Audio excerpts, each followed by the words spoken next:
Yo, yo. What up, people?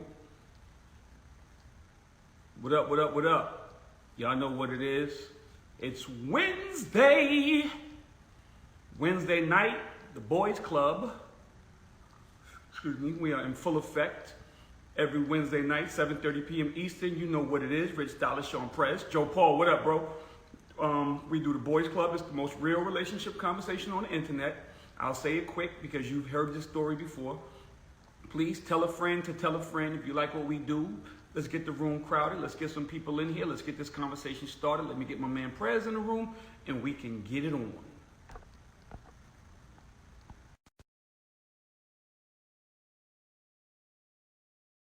I'm excited today. Look at your boy. Look at your boy. Yeah. Let's go. Let's go.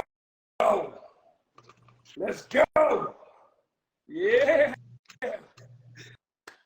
Yo, Rich, why you always got to be flexing in the camera? Yo, you know what? Because, man, my DMs be lit up after this. Yo, what's all that about? Like usually you wait to the middle of the show to do the flex. Like, what was that? What did I just miss? You just missed the 7:30 p.m. flex. Oh my goodness. Oh man. Did you do the intro, Rich? I did the intro. Okay. Yo, Rich, and this is not even, first and foremost, welcome everybody. Good to see everybody here. So we'll get right into it. Rich, this is not even a relationship. Maybe it is a relationship question. Have you been following Adam 22 from No Jumper? Okay, for anybody who don't know who Adam 22 is, Adam 22 is a podcaster. He got a podcast called No Jumper, but I didn't know the man was a porn star behind the scenes. Did you know? Or he was in the porn? But long story short, his wife is in the porn. Correct. And he allowed his wife to film a scene with Jason Love, a black guy who is, I mean, from what I hear, the nigga got the biggest, his private part. I mean, we'll make this PG. And you know, for his wife is a from what I understand, she's a known porn star, and they've been married for some time. And you know, she always does these scenes with women. He gave her the green light to do it with another man, and come to find out, you know, her box was hurting for 3 days. Then Jason Love went into the interview. Like, is it healthy? In your opinion, is it healthy to allow people in your bedroom? Like what is your take on? Because I didn't even know how to make this into a conversation. But go ahead. We finna. So first of all, let's be very clear. I think old boy from No Jump is a complete clown. First and foremost. That's where we gonna start. That's how we gonna start it. I actually posted something about this the other day on Twitter. I was like, yo, so first of all, I understand that this world we live in is monetarily based. Like everybody trying to get the bag. But the fact that old boy been doing more promo for his wife and her movement than she's in the damn companies doing for them. He's literally out here promoting this. People think like he bought her a Lambo for her first male scene. For me, that was just the entryway into the promotional world. Like now, okay, now we on the blood. Let's just test the waters and see if I put this on there. I bought my girl a Lambo for her first male scene. Let's put this out there for the world to see. The world ate it up. Now he's on the blogs. Now he's everywhere. Adam 22, No Jumper guy, buys his girl a green Lambo because she has sex with this guy with the big penis. Black guy, whatever. Then he starts to do the other promo, which is talk about it. Now they're talking about it. Now they're doing this. Now him and the dude fake pseudo arguing because dude said he smashed his wife like no other. So now they fake arguing on the internet. This is the corniest shit, dog. You've been married to this woman for 7 years. You are a whole married man with this woman. This isn't like a OnlyFans relationship. This is a real wedding. Like, this is a real situation. And you out here promoting this woman in her porn tape with the next dude because it's about the finances for yourself. I think that's the corniest shit ever, bro. I think it's corny. I think it's weird, but it just lets us know what this whole world is about. It's about $1 because you literally are hoeing, pimping out your wife. You are pimping out your wife for a bag, bro. For a bag. And this ain't no, like I said, this ain't no OnlyFans relationship where y'all have an understanding. We gonna get it on for OnlyFans and make a few bucks together. This is your old lady, bro. This is your old lady of 7 years that is now out here having sex within this porn industry, and you are literally promoting the tape more than anybody else has promoted the tape. To me, I can't understand it. It's weird, and some shit people do for $1, and I 100% understand. But at the same time, this is above and beyond, and this is just corny. This is corny. This is corny. You know, Rich, I started off thinking like you. I did. And I still do. Like, let's just keep it real. Like, this is corny. Let's start there. But you know, kind of where I ended, and for anybody that's not up on this, you know, I think we covered it. If you're coming into the show late, we're talking about Adam 22. He's a podcaster. His wife does porn. He allowed her to do her first male scene with a black guy who was clearly more well endowed than him. And then they've been on this whole promotional rampage about it. And he, truth be told, Rich, he went so far as to do an interview with TMZ, and he was like, yo, my wife is 32. It's not like she gonna be doing porn forever. So we gotta cash out while the iron is hot. So this was clearly a money grab. Like, it came out of his own mouth. And with all of that being said, it's weird, it's disgusting.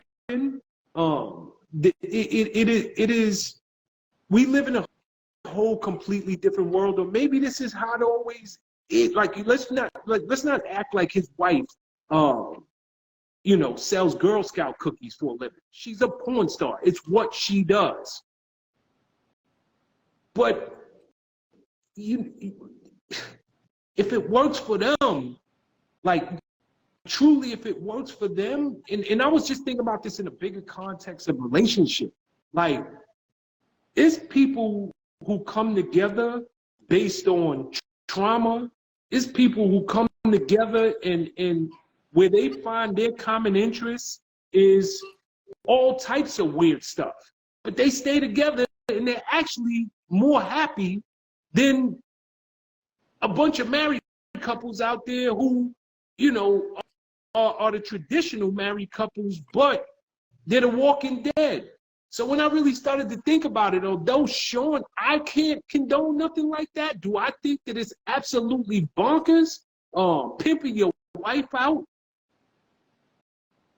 But if this is their common ground, and they are literally happy, and they have a healthy sex life, and they can go on to be in a relationship without cheating for the next 20 years, you know, who am I to say anything different? Like people come together, you know, based on all kind of crazy interests, Rich, when you really think about it. I cannot dispute what you're saying. I cannot dispute what you're saying. Doesn't make it not weird. Doesn't make him not corny. Doesn't make this whole thing. It's more, okay, so basically what you're saying is this is more an indictment on today's civilization, today's society. This is more an indictment on the world that we live in today, because this is social media wise, this is 100% acceptable to him. Whatever he's doing, and he's going out here and he's actually explaining his story, this is acceptable to him. You are pimping your wife, not your girlfriend who does porn, not the girl who you mess with that does porn. This is your wife. So if this is, if people get together on a bunch of different things, I'm gonna stand on what I said. I think it's weird. I think it's corny. I think he's corny. I think it just gives me, you know what this gives me? You ever seen the movie Boogie Nights? With Dirk Diggler? Remember the dude that did the camera and his wife was a porn star? And then he used to run around all over the place. His wife was always getting smashed in some room on the driveway or some crazy shit. This reminds me of Boogie Nights. It just gave me Boogie Nights. From the moment this whole thing happened. It's weird to me. And for people to, for this to be acceptable in society because it's about making a buck, or it's because it's people get together for a bunch of different reasons, like, this is not acceptable behavior within a marriage. This is not acceptable behavior, bro. And if the dude is out here doing it and it's for a buck, it just basically goes back to what I say weekly, is that we are living in the fucking world of the living dead, and this shit has reached epic proportions of weird. And this is where we are in today's society. Clout, money, and do anything for attention and for promo. It's where we are today, man. It's disgusting. It's disgusting. You know, Rich, nothing you saying is wrong. Nothing. You know, it is an indictment on the world that we live in. There's nothing taboo. There's nothing off limits.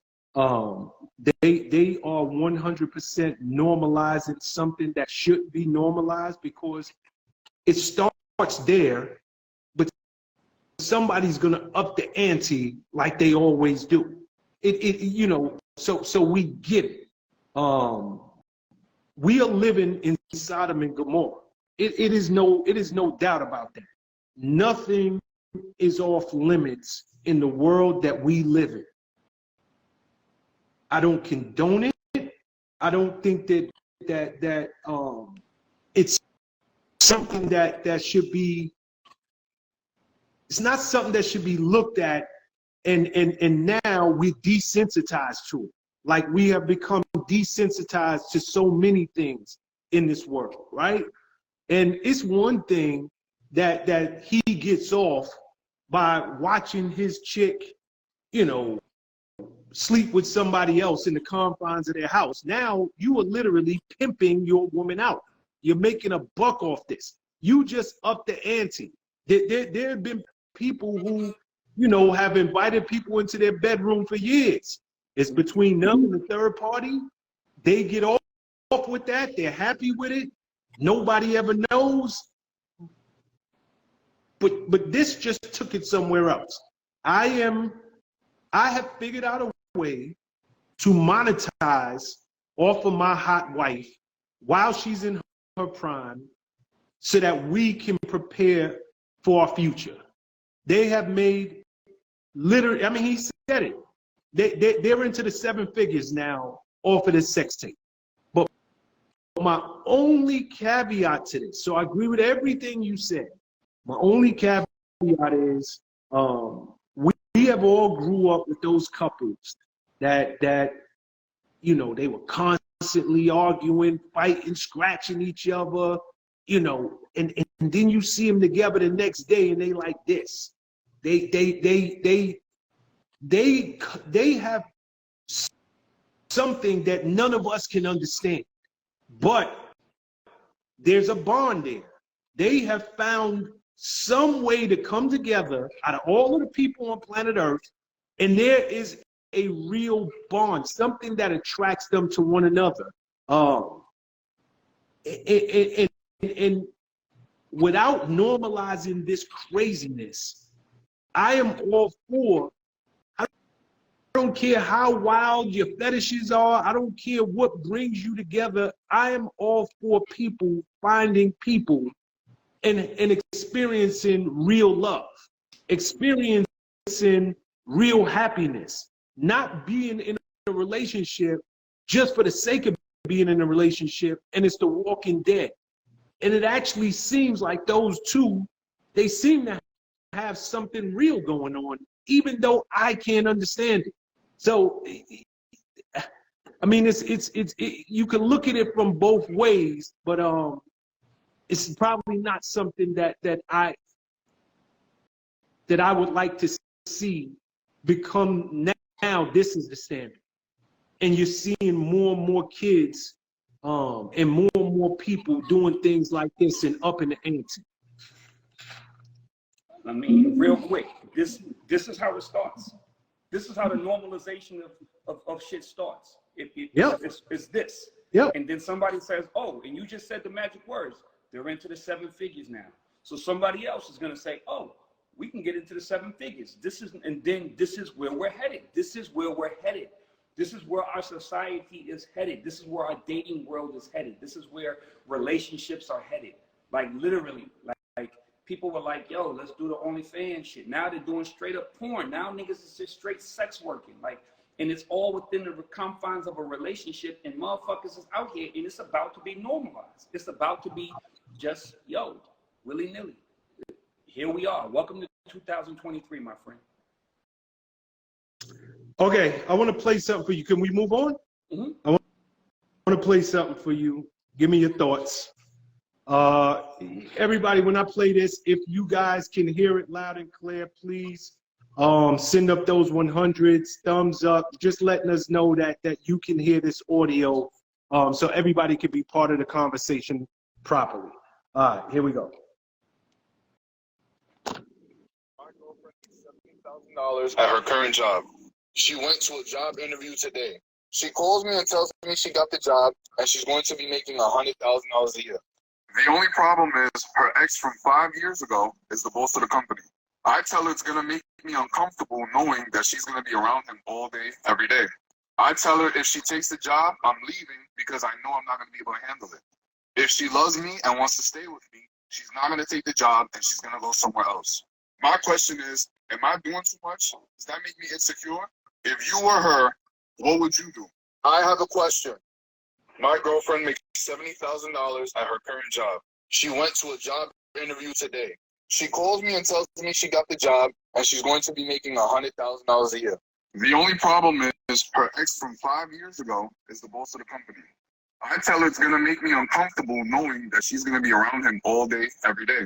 I tell her if she takes the job, I'm leaving because I know I'm not going to be able to handle it. If she loves me and wants to stay with me, she's not going to take the job and she's going to go somewhere else. My question is, am I doing too much? Does that make me insecure? If you were her, what would you do? I have a question. Okay, could you hear me loud and clear? Could you hear it loud and clear? Yep, I heard loud and clear. Okay, what's your thoughts? My thoughts is first, this is a tough one for me. If you are married and you trust your wife, then you have to trust your wife. If you are not in a position to tell your wife that you don't need to take that job, because I have it for everybody. I have it for both of us. We don't need that job. Then I guess you can let your insecurities take over. You can let your insecurities get the best of you, because I don't want my wife in that position. My wife doesn't need to be in that position because I have enough money for me and my wife that she does not have to be around her ex. Now, the caveat to that is, if you cannot provide for your wife, you cannot tell your wife that we are good if you do not take that job. You cannot tell your wife not to take that job. You cannot tell your wife that you cannot go out there and be a better person, get a job with a $30,000 raise because of a person. It just reminds me of the movie Soul Food. I don't know if you remember that movie Soul Food, where the girl took the job. I just feel like if it's your wife, you have to give her the benefit of the doubt. You have to give her enough respect. You have to give her enough rope to hang herself with, and enough leeway that you say that I can trust you to go to work every day and do what you need to do and come home and not be in this man's face or not allow this man to be in your face. It's a tough one though. It's a quandary. It's a quagmire, my friend, because I get it. I get it. You don't want your wife around no dude, especially if he the one cutting the check. He the one, because you don't know what kind of liberties he gonna take. It's not even so much about your wife, and she might be completely over him, but it's a power play for this dude. It could be a 100% power play for this dude, and he could be literally doing stuff that's disrespectful. And in which case, now what do we do? Now where are we?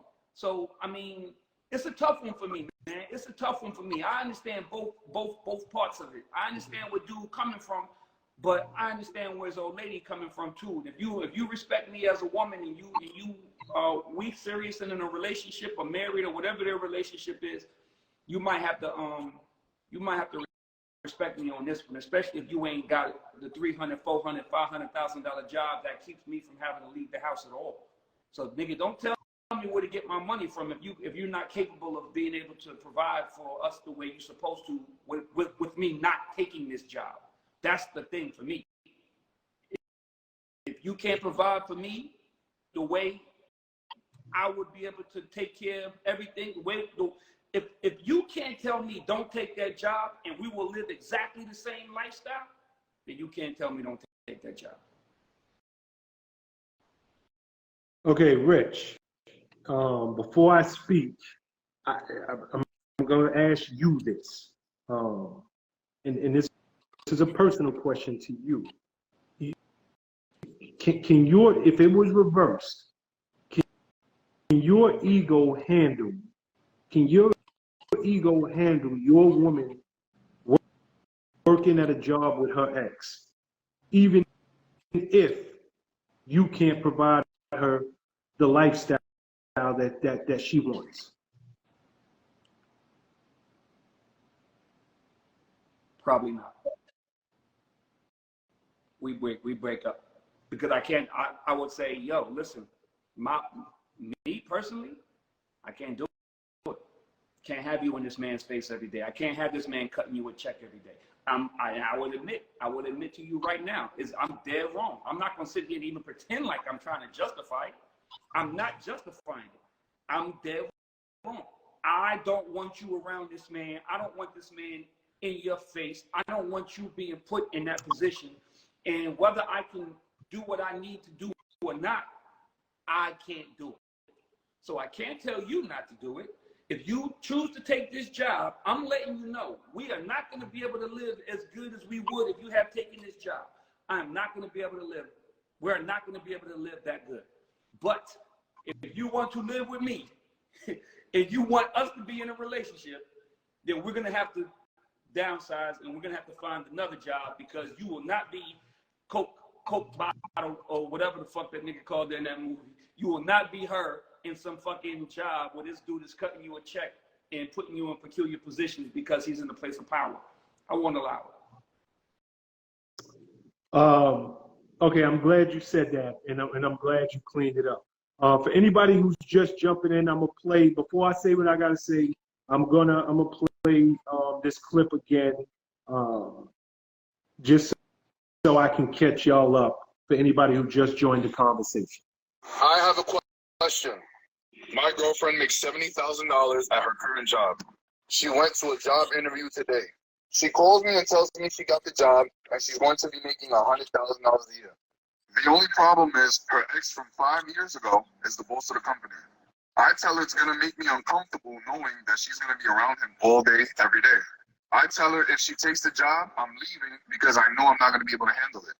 If she loves me and wants to stay with me, she's not going to take the job and she's going to go somewhere else. My question is, am I doing too much? Does that make me insecure? If you were her, what would you do? I have a question. My girlfriend makes $70,000. Okay.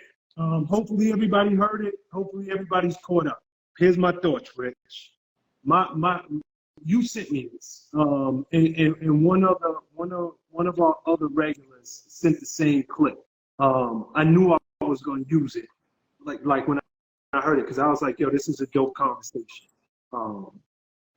Because there's some women out there and men out there right now, this second, that are dealing with this situation.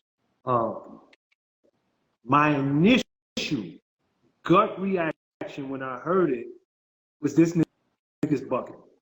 He's bugging. His girl makes $70,000. She has an opportunity to make $30,000 more a year. And his ego can't handle her working around her ex. I literally was coming into this conversation with every intention of saying, homeboy is out of his mind. And then I thought of something. I thought of the caller that we had last week. And if you remember, it was a young lady who called in. She wanted to speak to me in particular. And at first she was like, yo, you know, if you was engaged and your fiance broke up with you, can y'all remain friends? So she took us down the rabbit hole. Come to find out it was her and her fiance broke up with her.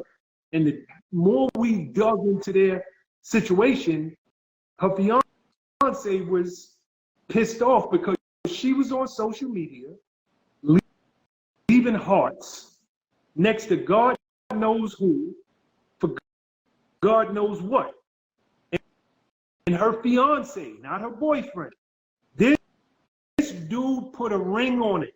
This dude rose to the occasion, said, I choose you. I'm willing to put my money where my mouth is. I want to make you my wife. Here's a ring. When we asked her why she didn't just stop leaving hearts, if I can remember correct, she didn't want him to tell her what to do. She was like, yo, I can leave hearts wherever I want to leave. And it cost her her fiance. He was out. With that being taken into consideration, Rich, we get on this live every single week. And every girl out there swear they're a good one. I ain't met a girl yet. I mean, we done had girls call into this live and self-admit, I got 300 bodies. Like, I legit got three, like I remember these calls to this day because it was so ill. And they're like, yo, I'm a good catch. I turned my life around. Who am I to say different? I don't know.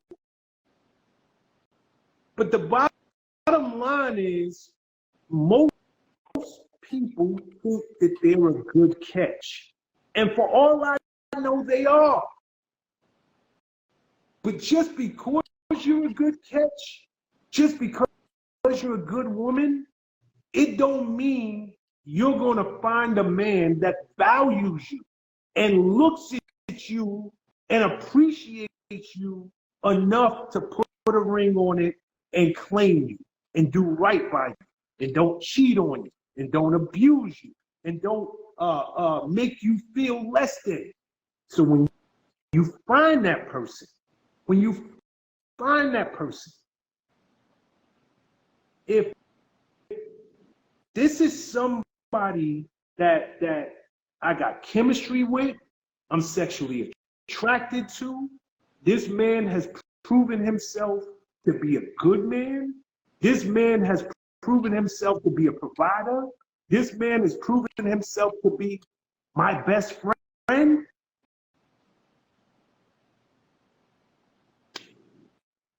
this is what relationships are. It's going to be give and takes. It's going to be ups. It's going to be downs. It's going to be decisions that have to be made not because you believe in it, but I know that this hurts you. I know this puts you in a bad position. I don't see nothing wrong with it. But because I love you and I don't want to hurt you, I am going, I'm going to go with you. And I'm going to do for you. I'm going to make a decision based on the fact that I love you and I don't want to hurt you. And this gentleman is telling his wife up front, I can't handle this. I can't handle this. I know you're going to be making $30,000 more, but I'm asking you, don't take that job. Because what we got is good. But if you take it, I'm going to be out. And to me, it is so hard. I mean, I'm on this boys club with you week after week after week. And all of these women want to find good men. If you find one, it's other jobs out there. Put your resume up on Indeed. Do what you got to do. But I don't know that it's worth losing your man, your fiance, because you can't stop putting likes under people's picture on Instagram that you'll never meet. I don't know that it's worth losing your man, your fiance, because $30,000 is a big bump, but is it life-changing? You know, like I know, after taxes and after all that they take out that check, is it worth me? Nigga, I've been with niggas who dogged me out, was dirt balls, was lying, was this, was that. If all I got to deal with is your insecurity over me, then maybe it's worth it. So I don't know, man. I mean, I think that on that one, she might want to not take that job and keep putting her resume out there, and God gonna bless her for doing it. I hear what you're saying, and what you just said made me have another train of thought. And this train of thought being this: I'm looking at the comments, and women. Why you always looking at them comments, man? Are they roasting me? I gotta read them because women are saying he's being selfish. He probably is. But he probably is. This goes, and I 100% agree with you. I 100% agree with you that it would be the best case scenario for that woman to say, what we have is more important than $30,000, probably me seeing an extra $12,000 a year on my check. Because that's, like you said, after all is said and done, that's all it's going to be is between $12,000 and $14,000 extra on your check, which is a lot. It's a 30% raise. It's a 30% raise. No, yeah, it's a lot. Like that ain't real. But if in fact what you have is so important, but I'm looking at the comments and it goes to show you where the priorities now lie. This is what we talk about every week as well. There used to be a time when you could say, this is what it is. This is what it is. This is how I feel. I expect you to do A, B, C, and D. Those days don't exist no more because in that woman's mind, you're holding her back. You're keeping her from excelling. And what used to be the relationship was the most important thing to people, it's no longer that. It's no longer that. And as much as I agree with you, and the best case scenario would be for that woman to say, you know what, I love you, and I'm not going to take this job because I know it's going to drive you crazy. I know it's going to hurt you, and it's going to make you lose your mind and probably me lose you. That's more important to me. But in this day and age, I would venture to say, Sean, that it's a very, very, very, very close race between I love you and I don't want you to hurt versus nigga, you being selfish and I need my bag. And if you're going to try to keep me from getting my bag, that means I'm going to have to let you go. Rich, you're right. And we could talk about what's going on today and in this day and age till the cows come home. But as much as women want to stick to that narrative, nigga, it ain't like I haven't been on the boys club with you for the last year and a half.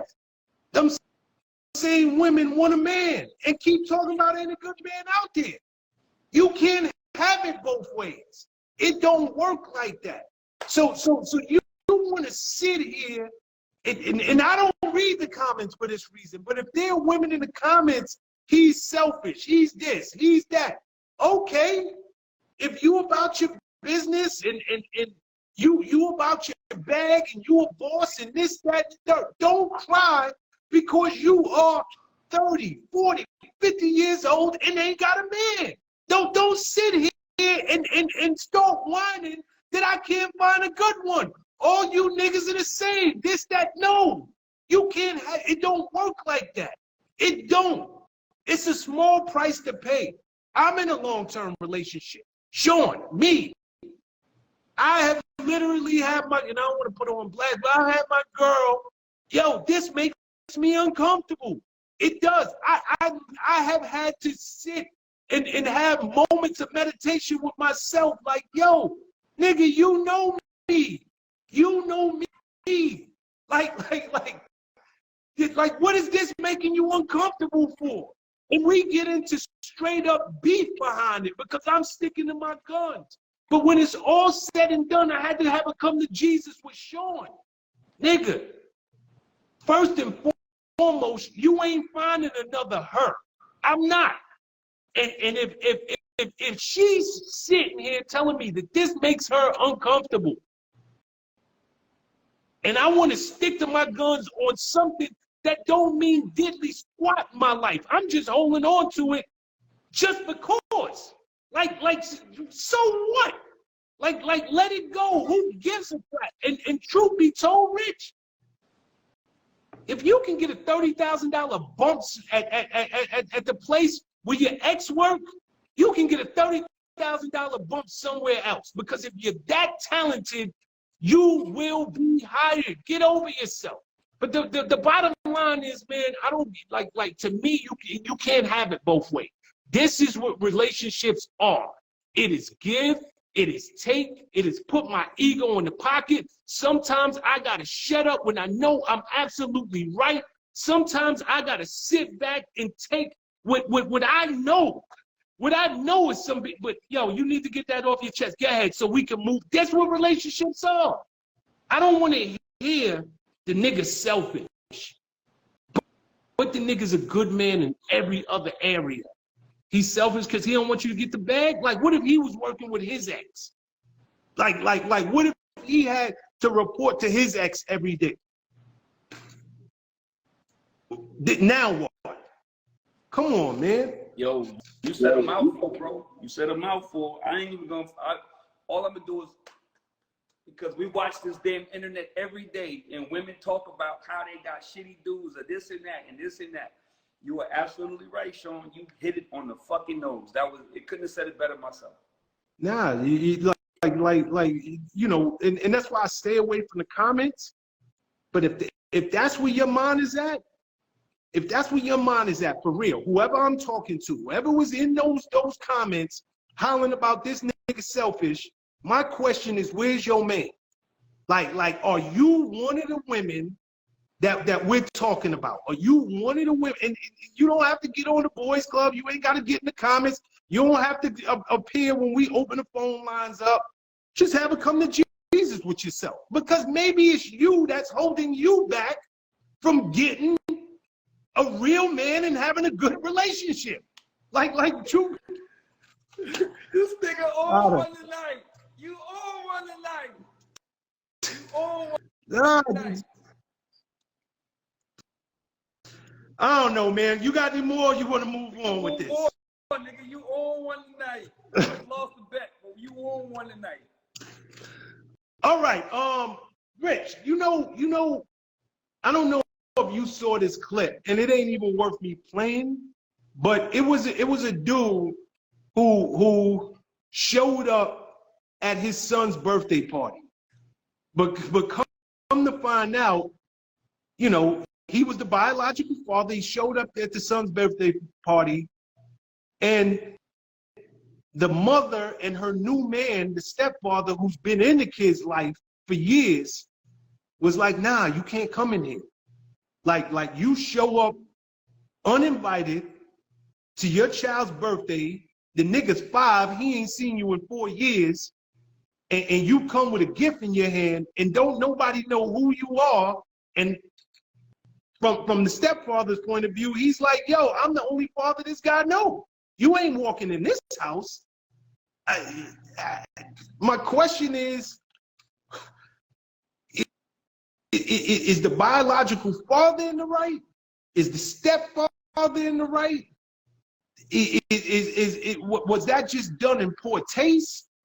You know, that is his child, biologically. Should he have the right to join him at his party?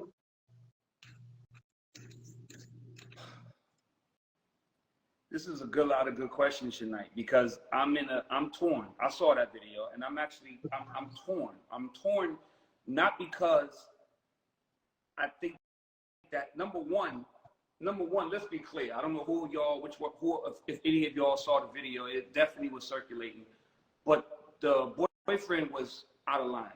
The boyfriend was out of line. He was out of pocket. The nigga was doing the most.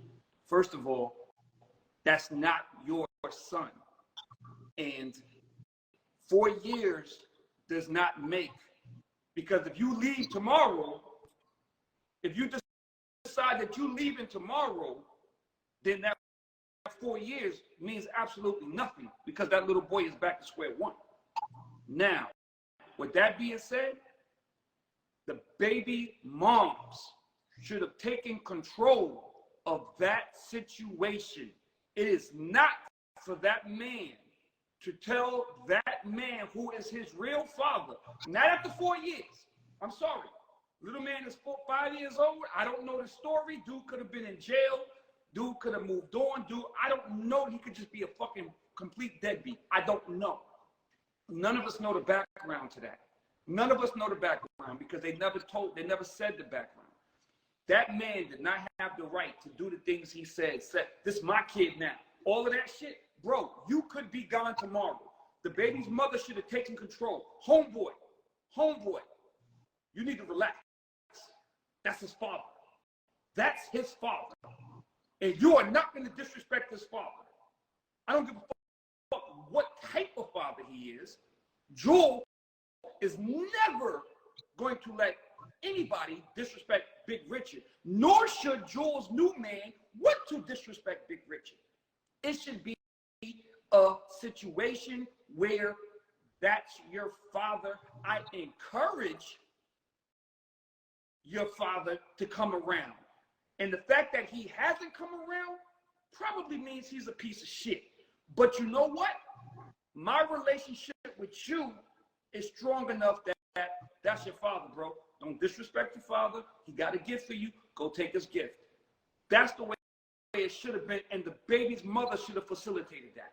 The baby's mother should have took control of that situation, because that's her son and that man's son. You thought enough of that man to lay down with him. You thought enough of that man to have a baby by him. You thought enough of that man to bring the baby to term.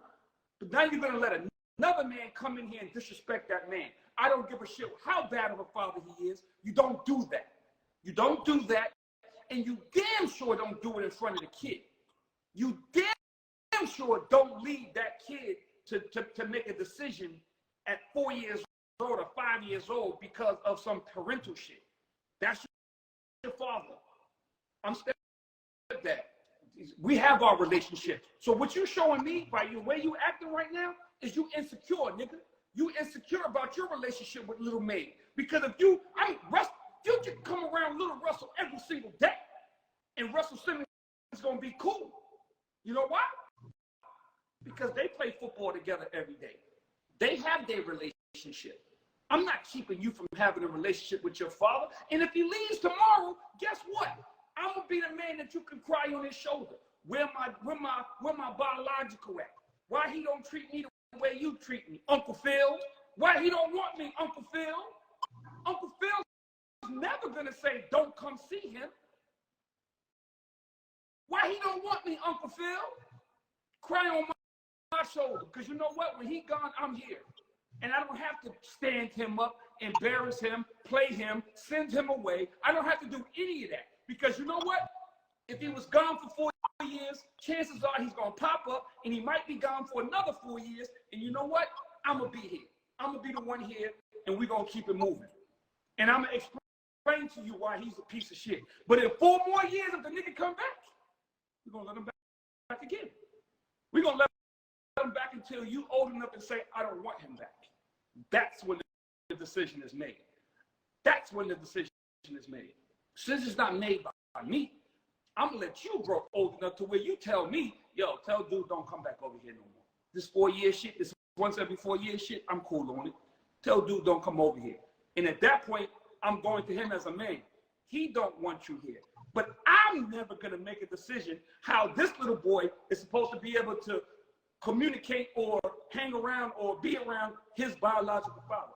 I don't have that power. The mother should have nipped that shit in the bud, and the dude who did it was completely out of pocket. And quite frankly, I don't give a fuck if I ain't seen my kid in 8 years. I'm punching you in your face, nigga. How dare you tell me this is my kid now? We fighting. We in the yard. Win, lose, draw, nigga. We getting it on. Period. Disrespect me. It's my fucking kid. I don't give a fuck if I'm a deadbeat or not, nigga. How dare you?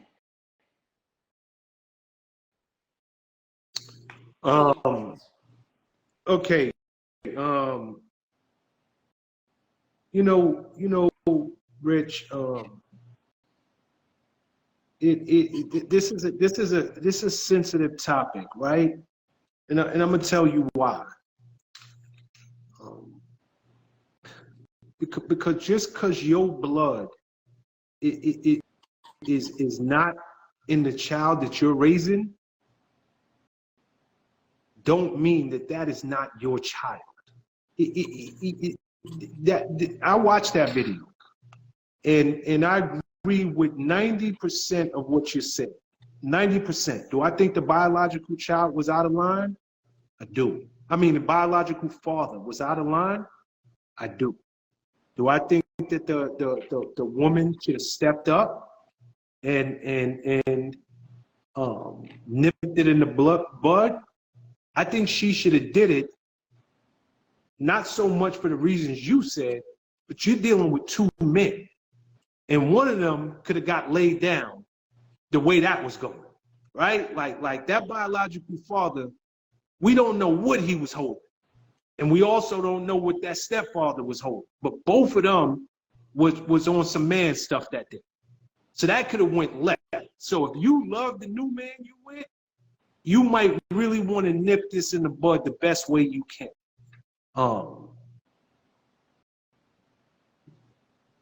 Do I think it was in poor taste that the stepfather said what he said in front of the child? I do. But I do think he had right to say what he said. I do. I don't know how long that biological father hasn't been in that boy's life. But if they were just 2 men having that same argument outside of that little kid, that biological father need to hear that. Now, that don't mean you don't have access to your son, but what it mean is you see the clothes that kid wearing, it's because I go to work and I'm bringing home money.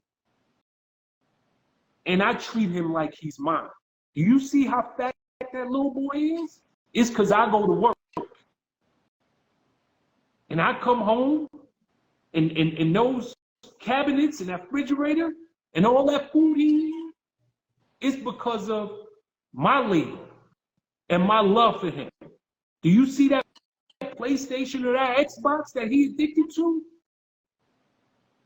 That was Christmas present from me. Nigga, where was you? So he has a right. He do. To step up and educate this man on what a father, just because your bloodline is in somebody, to me, that don't make you, it don't give you right. It don't. Now, if them 2, to me, it just was, they did it in front of the child, and it was a scene. And how he told the biological father was on some, yo, me and you about to have problems. That to me is wrong.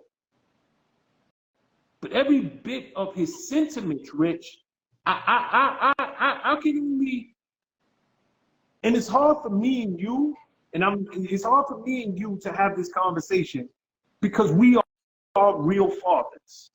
But I'm thinking, I know niggas them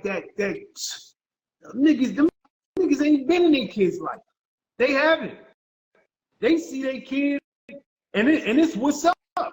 Like they might catch their kid walking, and yo, I'm gonna come see you next week. The kid don't never hear from him again.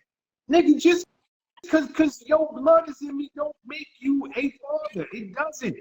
It just doesn't. So, you know, it's one of them. It's a catchy situation, Rich. It is, and I'm not just talking about taking care of little man. I'm talking about loving little man. I'm talking about straight up loving this guy. Like I'm the one putting the work in with you. I'm showing you how to be a decent human being because I love you as my own. That to me, I would rather that, and I'd rather grow up in those situations, in those circumstances, than with a nigga that's in and out, lying to me all the time. I'm gonna be there, but he never come around. A nigga buy sneakers and actually think he did something. A nigga contribute $200 to the mother, and then I go to ask him for something, and he's like, "Yo, I just gave your mother child support. Go get it from her." All that slick talk niggas be doing like they somebody, and it's like, nigga, how far you think $200 go? Like that $200. You see the price of food, that didn't even fill up the refrigerator. So I don't know, like this one's a catchy one. But go ahead, and remember, we got about 7 more minutes. We got 7 before you, so we can do it, and then we can bring it back. Sean, if you have a relationship with that child, and you are the biological or the if you are the stepfather, Uh-huh. and you have been in a position of acting like the father or being the father, you have a relationship with that child. You do not need to upstand anything. You are supposed to be able to stand on the merits of your relationship. If Andy is my fucking father, he can stand on the merits of our relationship. Stop there. Stop there. Do you see the situation they was caught in? Everything you saying is right, but a stranger showed up to that house. So if we're talking general terms, I'll hear you out. But if we're talking that specific incident, that group was I looked at the little boy and watch that video again. I looked at that little boy. That little boy looked hurt. That little boy looked hurt. He was trying to send his daddy away from that party. Yo, Rich, only thing I'm saying, you're right. Nothing you're saying is wrong. But how many people react the right way when they put in a situation? You like how many situations have you been put in and you just straight up handled it completely wrong, and you wish that you had the temperance and the presence of mind to pull back and handle it the right way? You might leave out of there and regret everything you said, everything you did. That's why I'm telling you, it should have been the mother's job to. Yes, I agree. I agree with that. Yes, I agree. Because first of all, emotions are running high, right? Emotions are running high. We understand that. This man has been taking care of this kid for the last 4 or 5 years. You ain't been around. I understand that. I understand where you coming from. I understand that. But as I watched that little boy looked hurt that they were sending his father away. Number one, that creates resentment. Just from a psychological, sociological place, that creates resentment towards your new father, your stepfather, the dude that's in your life. 1. 2, if you have that relationship with that little boy, you other dude if he's ever around. And yes, but can you think, what? Rich, will you be able to think this calmly and clearly in the situation that man was put in? That's the question. Would I be able to think this calmly and clearly? Actually, you know what? I would. I'm gonna tell you why I would. I would because I know my relationship with him. That's what my solace would come from. Not because this dude just rang the doorbell and is like, oh, so who's this nigga at the door? I understand that 100%. But my relationship with this little man right here, I will even go as far as to say, I'll take solace in knowing that this dude ain't even gonna be around tomorrow. So this is only gonna put me in a position where, in interest of time, I gotta ask you this. You saw the video like I saw the video. The mother didn't step up. She didn't. She got caught off guard, right? Mm-hmm. Would you have been able to walk back in that house taking solace in the fact that, yo, I know that this nigga ain't gonna be around tomorrow? No, I think the mother was more wrong than everybody. No. You're missing my question. Say you're the stepfather. The exact same thing happened. I know in a perfect world, the mother should have stepped up. But if a random nigga ring the bell that you ain't never even seen before, I've been taking care of this kid for 5 years. Sean, that little boy knew his father, Sean. That little boy knew his father. Don't do that. That little boy knew his father. No, what I do know is I saw a little sad boy over there. I don't know. I have no idea if he knew that father. But the only thing that's not the question, and I know your John is going to cut off. So I need you to bear with me for a second. If the mother didn't step up, would you have had the presence of mind to do exactly what you're saying that stepfather should have done? I would have never acted like the stepfather. What do you mean? I would have never acted like the stepfather. I would have never did that. How would you have handled it? What's up? What you doing here? You're welcome. It's his birthday. You're welcome. Come on in. Really? Absolutely. You know, and I'll tell you when we come back, I'll tell you what. Yeah.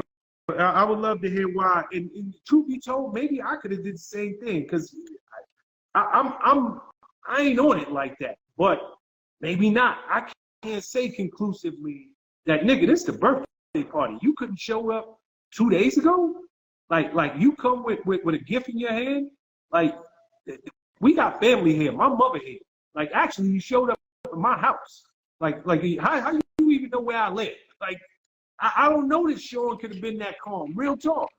Maybe I could have, but I don't know. I think he put that stepfather in a bad situation. I do.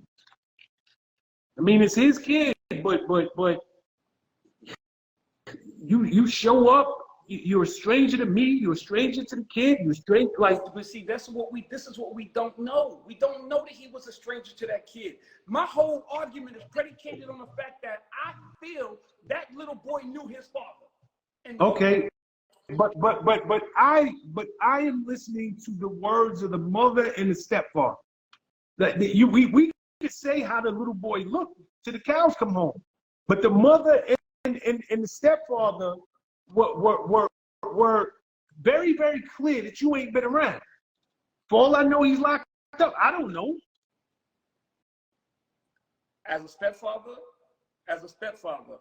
I don't have that power, and I will never take that power because I've been in an estranged relationship with my baby moms, and as much as me and Sean Dre don't get along or whatever the case may be, Christian love her daddy, and that's a. But she knows you. That's the difference. You've been a daddy. Ain't no dude, Sean. I ain't been the best father to her, and ain't no dude gonna come in her life and replace me. Because okay, but does she know you? Of course. Whether you've been the best father or not, you have been at least in this woman's life that she knows you. According to them, that kid don't know that kid. Who's this man? and you picked a day to show up. But anyway, we got to open up these phone lines. This is an interesting conversation. Can I give the rules so we can come back and just get straight into the joint? Let's see. Let's see if you get cut off. Let's go until they cut us off. Okay. Done deal. Okay. It's now, what is this? 8:30. This is the part of the show where we allow callers to get in. If it's your first time with us, please hit that plus button below. It alerts us that you want to be part of tonight's conversation. If you want to be part of the conversation, we have some basic rules that we ask of everybody. Number one, you must be in a well-lit location. Number two, you must be somewhere with good cellular service or good Wi-Fi. Number three, you must be willing to show your face. So if you are not presentable or you don't want to show your face, please don't even hit that plus button. And only hit the plus button if you're serious about getting in the car. Matter of fact, we're going to add this as a fifth rule. Every week, people hit the plus button, and then when you're picked, you're like, oh my God, I didn't know that you was going to pick me. Well, why you hit the plus button? Why you hit that request button? Only hit the request button if you want to get in. And lastly, we have no problem listening to your thoughts and your commentary on anything we spoke about, but we use this part of the call to answer questions from a male's point of view, for any women who might have questions. So please, whatever you have to say, you must end it with a question. You must have a question because you might help somebody who is either too shy or unable to get through to the conversation. Okay? All right. Well, we still here. I don't even know if I should click off and come back or what. What are you thinking? No, let's keep it going. And I apologize because I've been going back and forth with one of our regulars, and she had a question that I promised her we would go over tonight, but unfortunately the time just didn't permit. But we got you next week. I'll start the show off with it next week. All right. Let's let somebody in. Liz Rodriguez, SB, you have a question. I see you in the comments going crazy.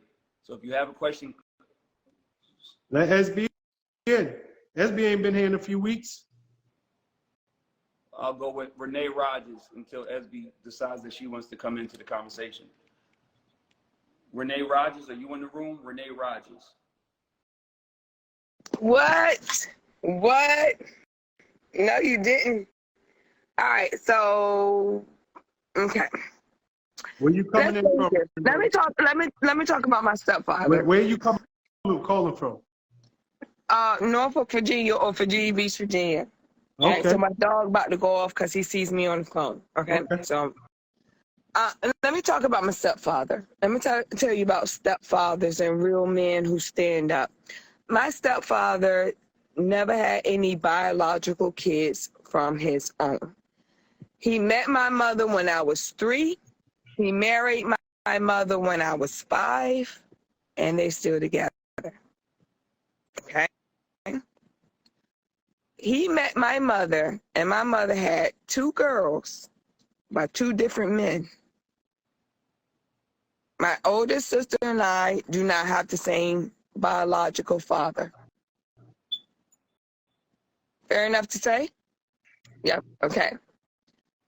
And this man, although he wasn't, see, the trajectory is that you think that your father's supposed to take you to the mall, supposed to do this, or any man supposed to do this and do this and do that. My stepdad, he didn't take us to no mall. He didn't take us to no, foundry. But what he did do, he paid the bills. So my mother's money, because she worked, her money went to her girls. Does that make sense? We're listening. My mother didn't have to pay the rent and the light bill and the phone bill and the car note and all of this by herself. My stepfather came in, and even if he didn't do those things to me and for me, like because my biological dad was supposed to do that. Now, that's a whole nother story. I'm talking about my stepdad. Okay? That makes sense? So my stepfather, who had no biological kids of his own, came into my mother's life. I'm trying to figure out and she had 2 different kids by 2 different niggas or men. I love my biological father.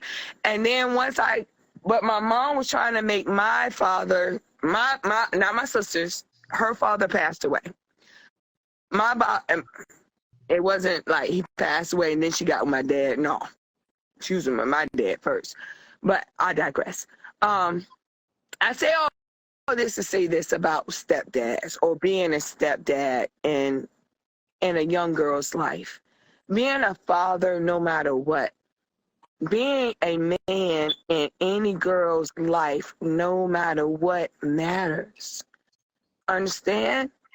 Because women can birth the child, but we can't do it without you. We can't, nothing's created without the man.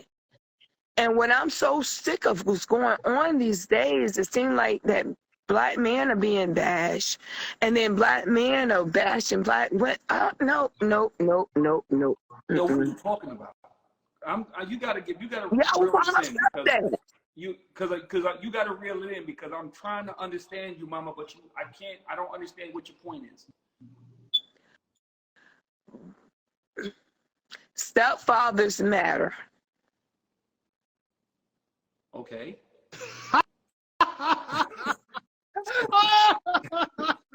Wasn't that your subject? Yo, I was trying to hold it in. I promise you.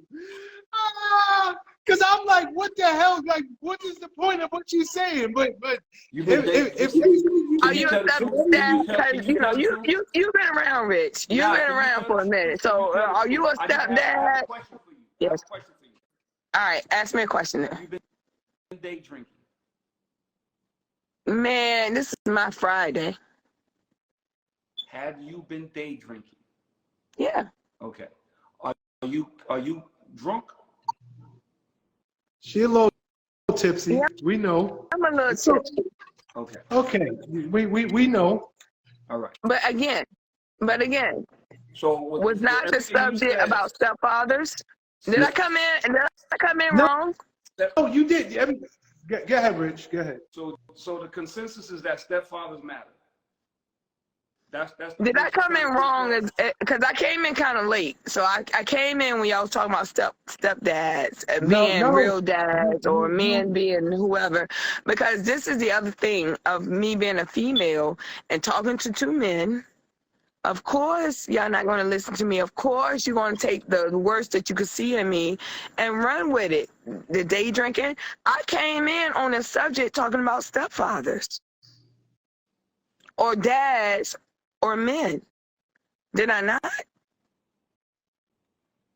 Yeah, but you have to, when you come in, okay, so understanding you came in, and obviously you know where you came in at. But what was your point to this conversation is what I'm asking. Because I want to say how stepfather or being a stepfather to any woman, even to you two. All right. Thank you. But what do you have a question by any chance?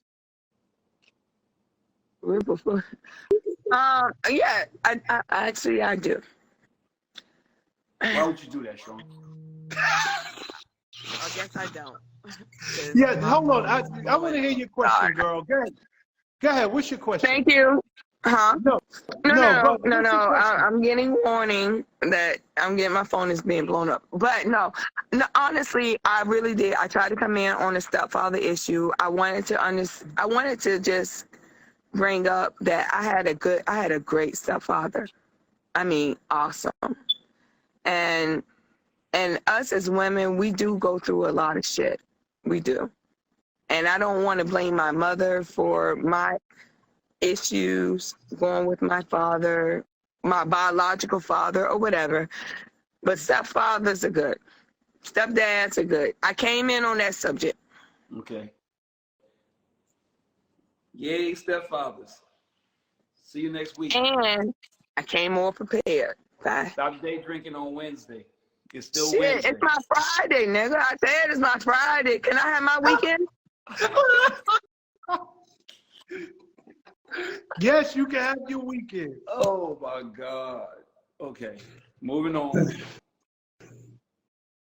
Esby, let's bring some order back to this conversation. Where's Esby at? There she is. Hey y'all. What up, Esby? So, first things first, let's talk about the first topic. I agree with both of what both of you had to say, outside of the fact that What was the homeboy first said, topic? with dude talking about his girlfriend taking a job where her boyfriend Okay. is the supervisor. Okay. For one, he said my girl, not my wife. Secondly, she didn't have to tell him that her ex happened to be the supervisor. So I feel like he should have given her some credit just for being honest and for being forthcoming, because she didn't have to say that. And yeah, I just don't. Now, if my husband said he didn't want me working somewhere where my ex was the supervisor at, then by all means, no questions asked, I'm not taking the job. But I don't know if I would stop myself from moving ahead for a boyfriend. Secondly, No, let's stay there. okay. Because Sean made a point earlier. Esby, me and you talk a lot offline, especially in the last week, between sending memes to each other and just having conversations in regards to relationships. We've been talking a lot about your relationships, how you feel about the dudes out there, the dating pool and all of that. Yeah. If you found somebody, like Sean said, you found somebody who you like, who genuinely likes you, you can't get mad. All I'm saying to you is this, and we can move on because I don't want to beat it up. Don't get mad when you get niggas who don't treat you right. Don't come and complain about niggas who don't do A, B, C, and D. When you have a man, and just because y'all not married, because people don't get married overnight, that shit takes time. And it also takes a certain amount of loyalty. It takes a certain amount of understanding, and have a certain amount of commitment. It takes a certain amount of all of that. You just basically said that you're not willing to show that commitment to somebody who isn't your husband, but yet at the same time you get mad when niggas act shitty when they aren't your husband. So you can't have it both ways. You can't have a dude who is trying to do right by you. And I'm not saying that you should. I'm saying that under the pretense that you are not happy with the dating pool, I'm not saying that you should do anything that you don't want to do. I'm just saying that you cannot complain about dudes in the dating pool when the dude that you wanted that was willing to do whatever for you, you weren't willing to not take home a $30,000 raise, which probably equates to $12,000 to $14,000 a year. You weren't willing to do that for him. You weren't willing to do that to make him feel good. You weren't willing to do that for him to move forward, for you to give that man peace of mind. That's where the commitment comes in. That's what Sean was saying earlier. There's a commitment to this. So you're saying that there's no negotiation, like there's not a point to be made about, because I'm sure she didn't go, well, I'm assuming she didn't go to the interview knowing that her ex was the supervisor. I'm sure, I don't know if they talk ex-boyfriends, or he even knows what her ex-boyfriend looks like. I think she should get a little bit of credit for, after leaving the interview, coming to him and saying, hey, look, I went on an interview, I got the job, here's the thing, my ex is my supervisor. I think it should have, it's a little, yes, he's being a little bit insecure, but I believe he's being a bit insecure, but I also feel like there is a conversation to be had. Like, she was forthcoming with that. She was honest, and you know, I think she should get some credit for it. We That's all. acknowledge he was being insecure. And we acknowledge that if you really don't take him seriously, then you should not take a job. I'm not saying, Sean, can you help me with this? Y'all know where I stand. You know, I mean, you saying she should get credit? She should. But relationships ain't that cut and dry. It's not, to me, you know, it's not that cut. Put it this way, because I want to move the conversation on. I don't think it's worth losing a good one over something like that. That it's just as simple as that. And truth be told, you know, if the shoe was on the other foot, you know, Esby, could you handle your man working with his ex every day? I would have. It depends on who he is, like who I know him to be. Is he a flirtatious person? Is he trustworthy? You know, do I trust him in that way? If I trust him, then I probably would. SB? What? So the first time you call and that nigga can't pick up the phone and tell you he was in the boss's office that you know just happened to be his ex. Why you had to put it together like that? Because that's what it is. So this is the boys club. Like, let's have real conversation. Okay. And I don't know about 2023, but and I'm gonna try to say this as nicely as humanly possible. But it was a lot of smashing going on in the offices back in the days. So the first time you call this nigga and he in that office and tell you, yo, I just couldn't answer my phone because the boss was looking at me and I don't want her to, you know, think I'm not taking this job serious just because we used to date. Are you gonna buy that excuse, knowing that he probably used to have her bent over that desk? Probably. Yeah, okay. Yeah. What was your next point, SB? Anyways, I want to get to this stepson situation. Yeah. They said he missed the graduation. He didn't say that he was gone for years. He didn't say he left so early that the little boy didn't know where he was. They said, oh, well, where was you for the graduation? You didn't come to the graduation. My opinion is it doesn't matter if the other parent is parenting to your satisfaction or to your liking or to the degree where you feel that they should. For her to sit there and let that man demasculate that boy's father, who he clearly was torn in between. He was going towards his father, and they kept pulling him back. You don't. If I was in that position, the first time my kid went to walk towards me and that nigga pulled on my kid, I would have laid him out on the table in the house. We wouldn't have made it outside. She should never have allowed that man to demasculate her son's father in front of him like that. What should have happened was he should have said, excuse me, homeboy, can I talk to you outside for a minute? Took him outside away from everybody and said whatever he had to say. He was totally in the wrong, regardless of how he felt. Everybody is entitled to feel exactly how they feel. I'm not going to negate that. If he's been there spending his money and spending his time in PTA meetings with that boy, then his presence is important as well. But to the degree where he felt the need to put on that whole scene in front of and belittle that man in front of everybody, disgusting. And the baby mother should have never allowed it, ever. And that boy was torn. He was going towards his father. They kept pulling him back. That was disgusting behavior. And I wanted to make a point of saying there are kids who get adopted by great families and get raised up great.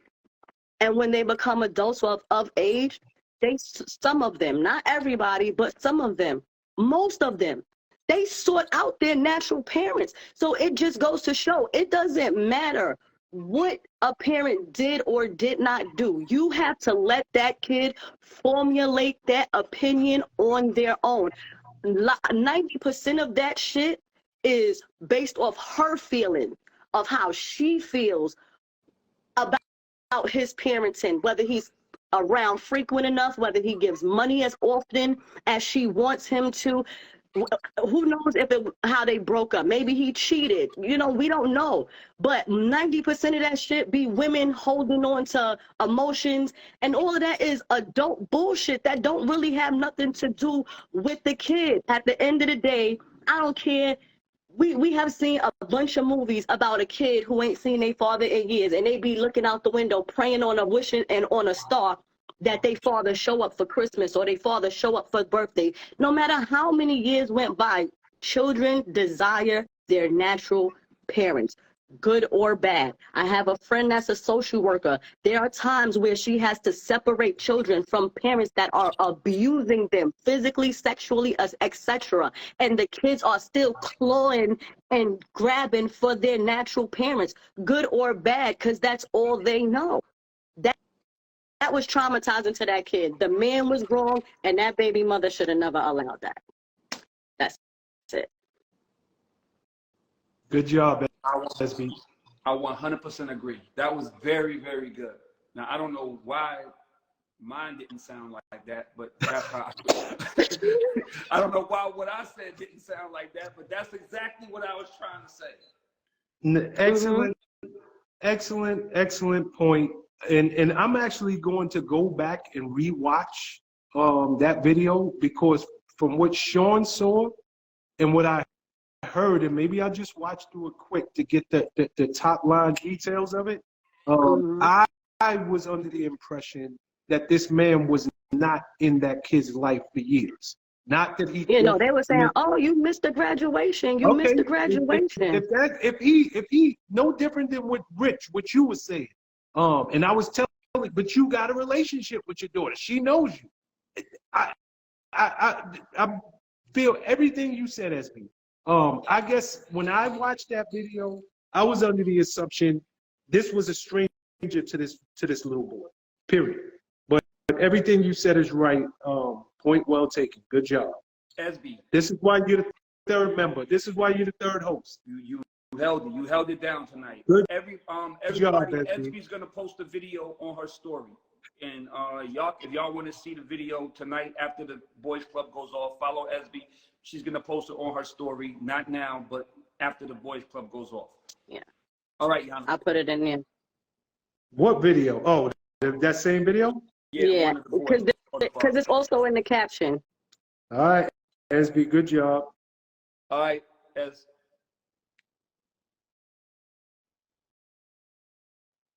Stick around, SB. You know you closed the show out with us.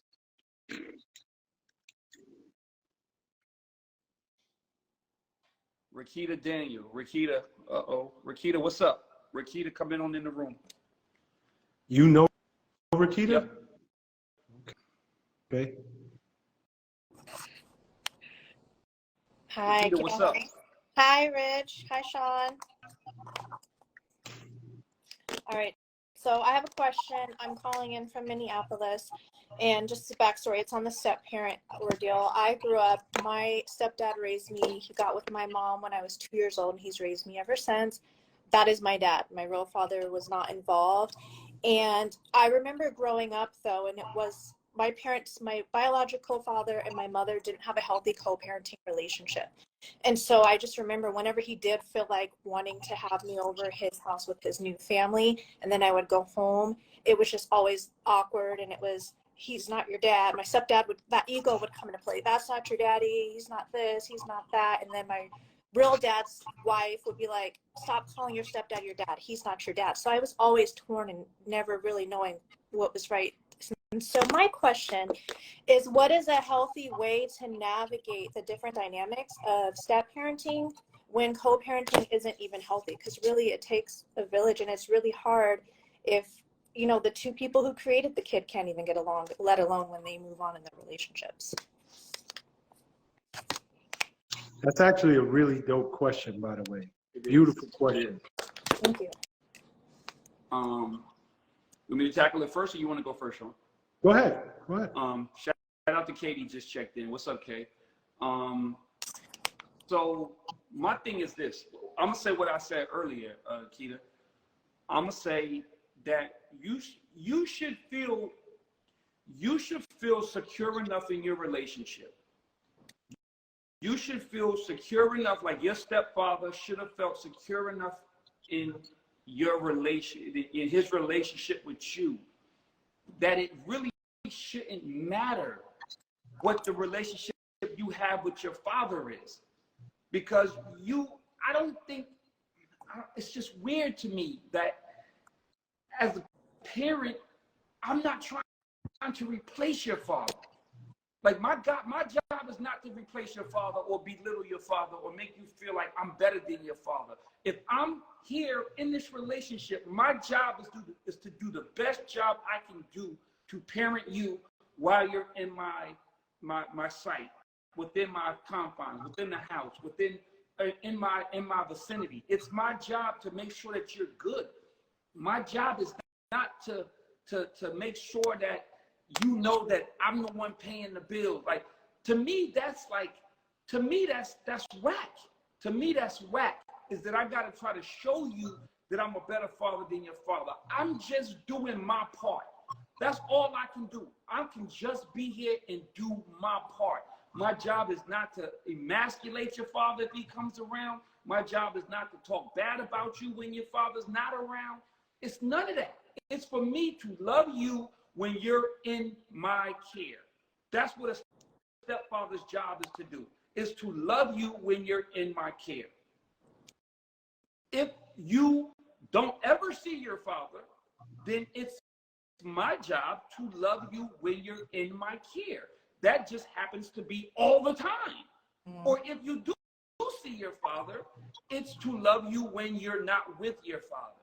Yeah. So, like, my stepdad never, ever had anything negative to say about my father. Never. Never. I don't think I've ever even heard my stepfather mention my father. You know why? Because he was secure enough in our relationship. He was secure enough in our relationship that he understood that Andy's Andy. Andy's Andy. You know what I mean? Yeah. And that's all it was supposed to be. And that's all I'm saying. And I'm not trying to, like, even in the video, I'm not trying to make it bad on the dude or trying to say who's right and who's wrong, because we don't know the whole situation. But what I will say is, it's just my job as a stepdad to be your dad when you're with me. That's all I can do, is be your dad when you're with me. Sure. Yeah. And it's just hard because it's like, when I was younger at that age, my stepdad wanted to adopt me, and they said it was up to me. And I'm a child, and I don't really know what that means. And then now that I think about it, I'm soon to be divorced from my husband, and I'm thinking about our two children, and when, we change and we marry other people or whatever, and our kids are around them, and it's like, we don't know.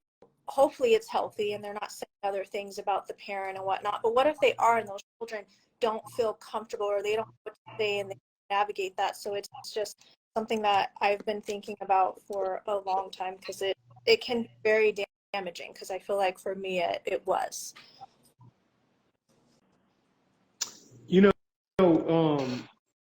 Rich, everything you said is right. I just don't know that you addressed the one part that I think is the most important part, which was from and what is it, Rakita? Yes.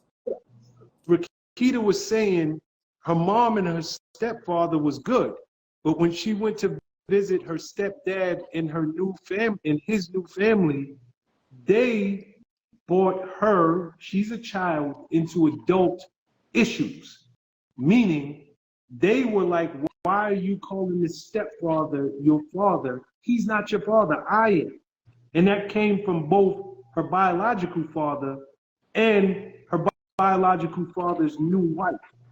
So I think the real question here is, and I get everything you're saying as the stepfather. Yes, you're 100% right.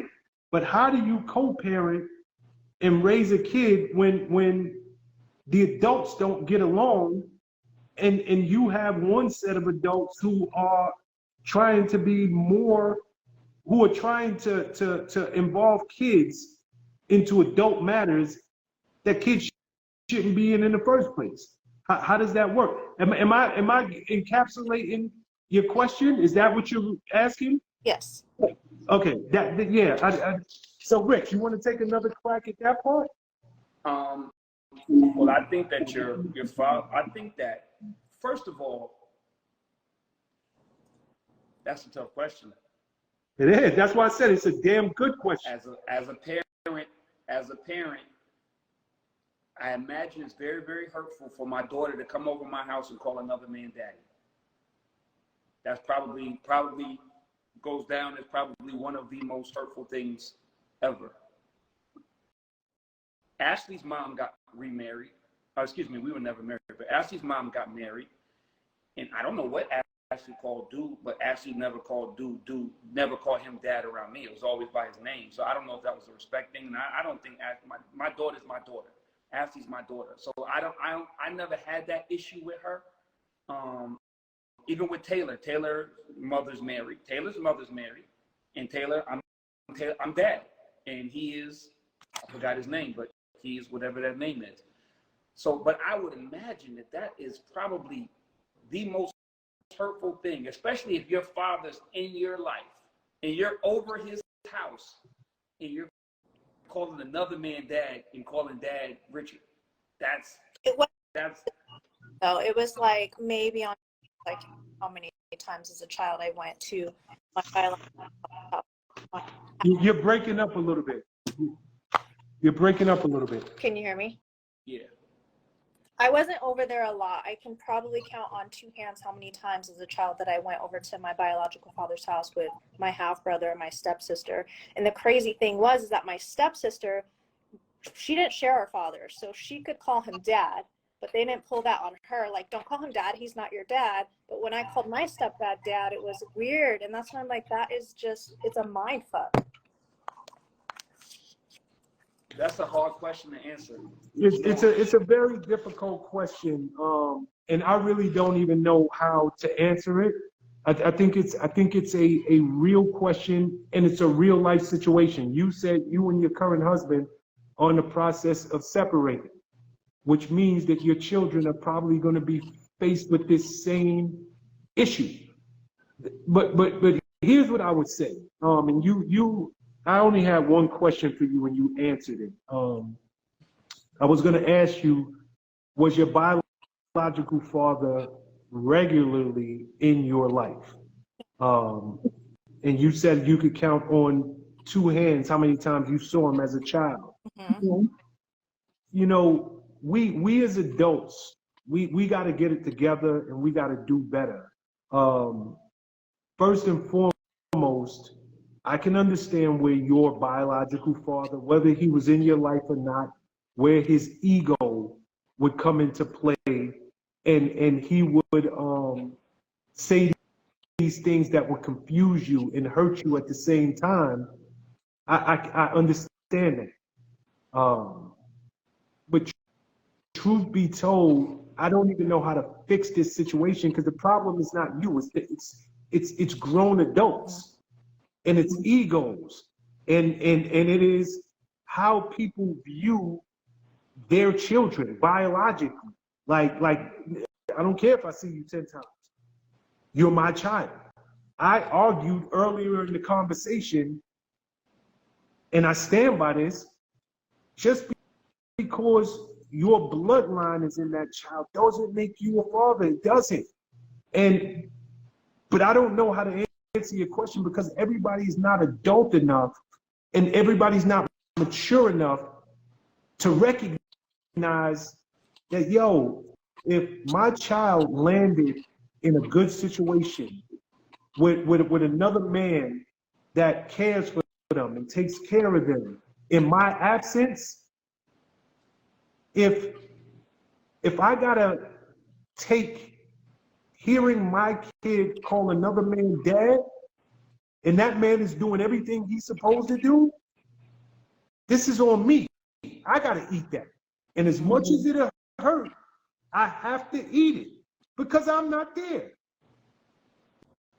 But we all know that most people are not going to be that mature and look at it through that lens of the child, what's best for the child. So I don't know how to answer this question. I promise you there are very few questions that people come on this show and I just don't have an answer for. And the primary reason I don't have an answer for this is because just because people are up there in age, it doesn't make them mature individuals. Yeah. It doesn't. They are grown children. And until you can become a mature grown man or a mature grown woman and understand that this is about the kid. It's not about me and my ex. It's not about me and the stepfather. If my kid feels comfortable enough, then I gotta fall back, especially if I'm not doing it right. I don't know. This is a very difficult one, but it starts with the adults. It starts and ends with the adults. It really, really does. But how do you explain this to somebody who's not mature enough to even hear it or comprehend it, and they're leading with their ego? This is a difficult one. Great question, though. Yeah, yo, Keita, that was a dope question because you got us both stumped because I'm sitting here and I don't have an answer either because that's deep. That's super deep. I'll keep pondering on. My whole thing is like very much like on when it comes to the kids, they're off limits. They must be protected at all costs. So, am I breaking up? All right. All right. Thanks, guys. Oh, hold on. See what it's saying. Oh, did we cut you off? Oh, it's okay. Okay. No, what did you say? I'm sorry. All right. Oh no, I was just saying I'm very much like Sean when it comes to the kids. They're off limits and must be protected at all costs. So I'm trying to get ahead of the game and make sure they don't have to like experience those things that I did as a child. So. Yeah, I mean, the one last thing I would tell you, you know, you almost got to lead by example, and sometimes, you know, it would be, especially in a situation that you could potentially find yourself in.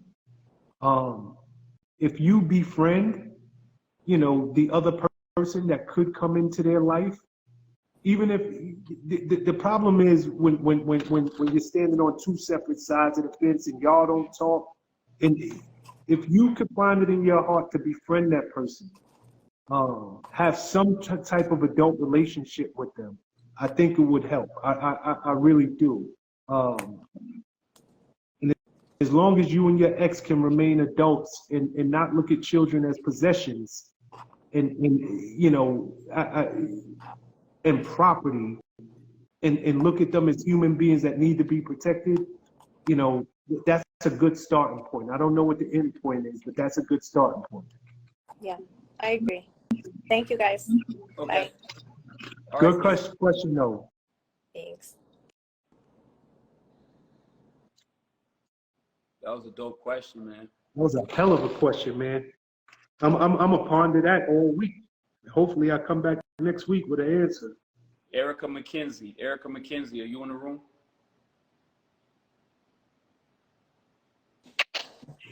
Oh. Erica? My bad, y'all. My bad. Hold on, wait 1 second. Do something. You're breaking up. Okay, My there you bad. go. Oh, my head is all over my head. Okay, so I wanted to talk about the situation with the guy that was like, am I being insecure? And something I don't think anybody has said thus far is, for me as a woman and looking as a grown-ass man, when I got on the interview and found out it was my ex, there's no way I'm ever putting my man in a position for you to say you put food on his table. Like, forget the insecurity and all that other stuff. You are putting money in my man's household as my ex. That's one of you can't handle him. Like, I don't, I don't think that's appropriate. I feel like more than insecurity, that's ego. So like that man can say, hey, I pay your bills. Like you're putting your man in a position to say that another man is taking care of his household. I'm assuming that she's the breadwinner because he made so much emphasis on how much she makes and how much more money she would make. So I'm assuming that she already makes more money than him. So you're bringing in extra, forget the infidelity and all of that. You're bringing in extra problems in a relationship that just simply don't have to be there. And like Sean said, if you can find a job at 70, getting 100, you can find it elsewhere. It don't have to be with your ex. You're looking at me like I'm crazy. Okay. No. I'm not looking at you like you're crazy. I actually appreciate the sentiment. I actually appreciate the point that if you are like you said, where'd you go? I'm here. I'm sorry. That if you are go to a job interview and realize that it's your dude, that your ex dude, then you don't even want that job because you don't want a man to ever feel like he's doing anything that's gonna make your own man back home feel less than or emasculate him or make him feel like the next dude is putting food on your table.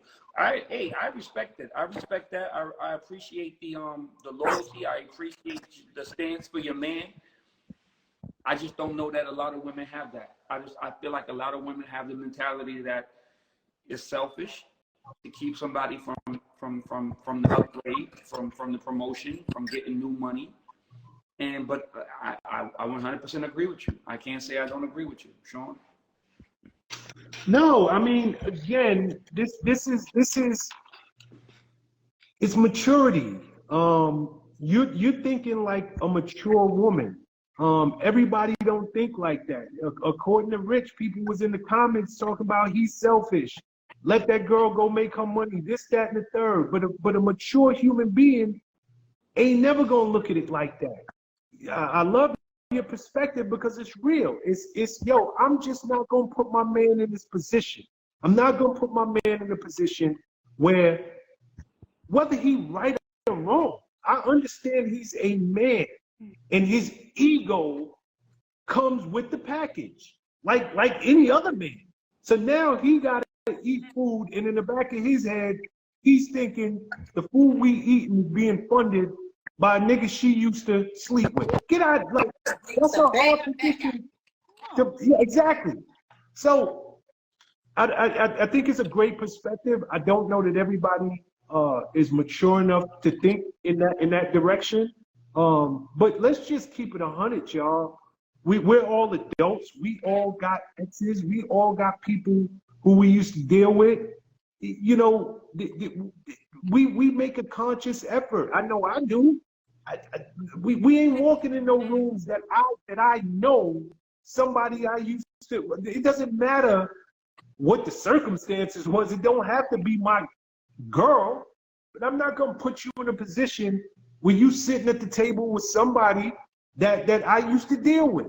Like, I'm just not doing it. It's respect, and you know.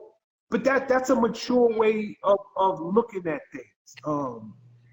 I don't know that everybody has that maturity to be able to properly look at a situation and remove themselves and say, yo, you know, does my partner even deserve? Is this even worth putting my partner in this position?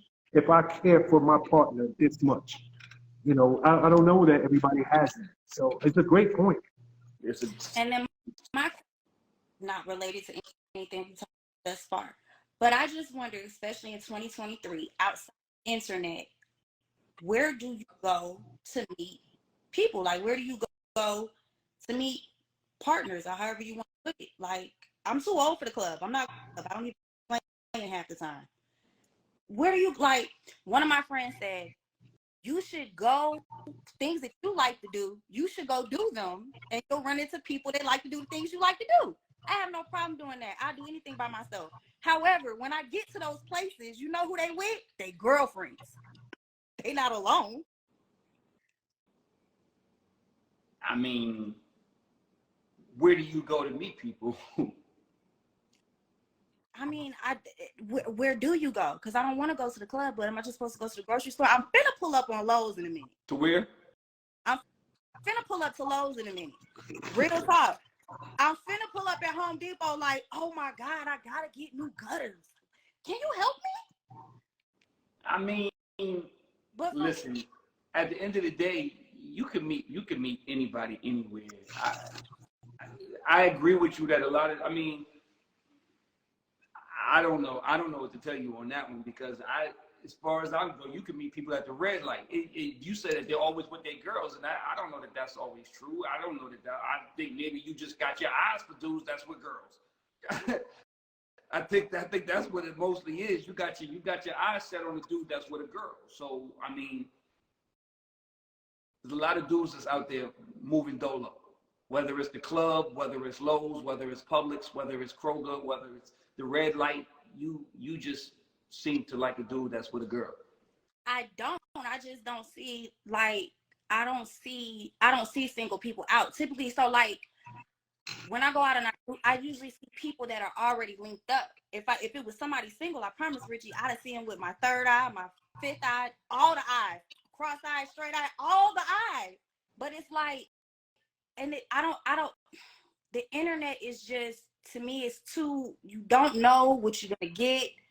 It's too invasive. I don't feel comfortable with it. But I mean, I promise you, if I see a single man out, I promise I'll be like, Rick, guess what I found?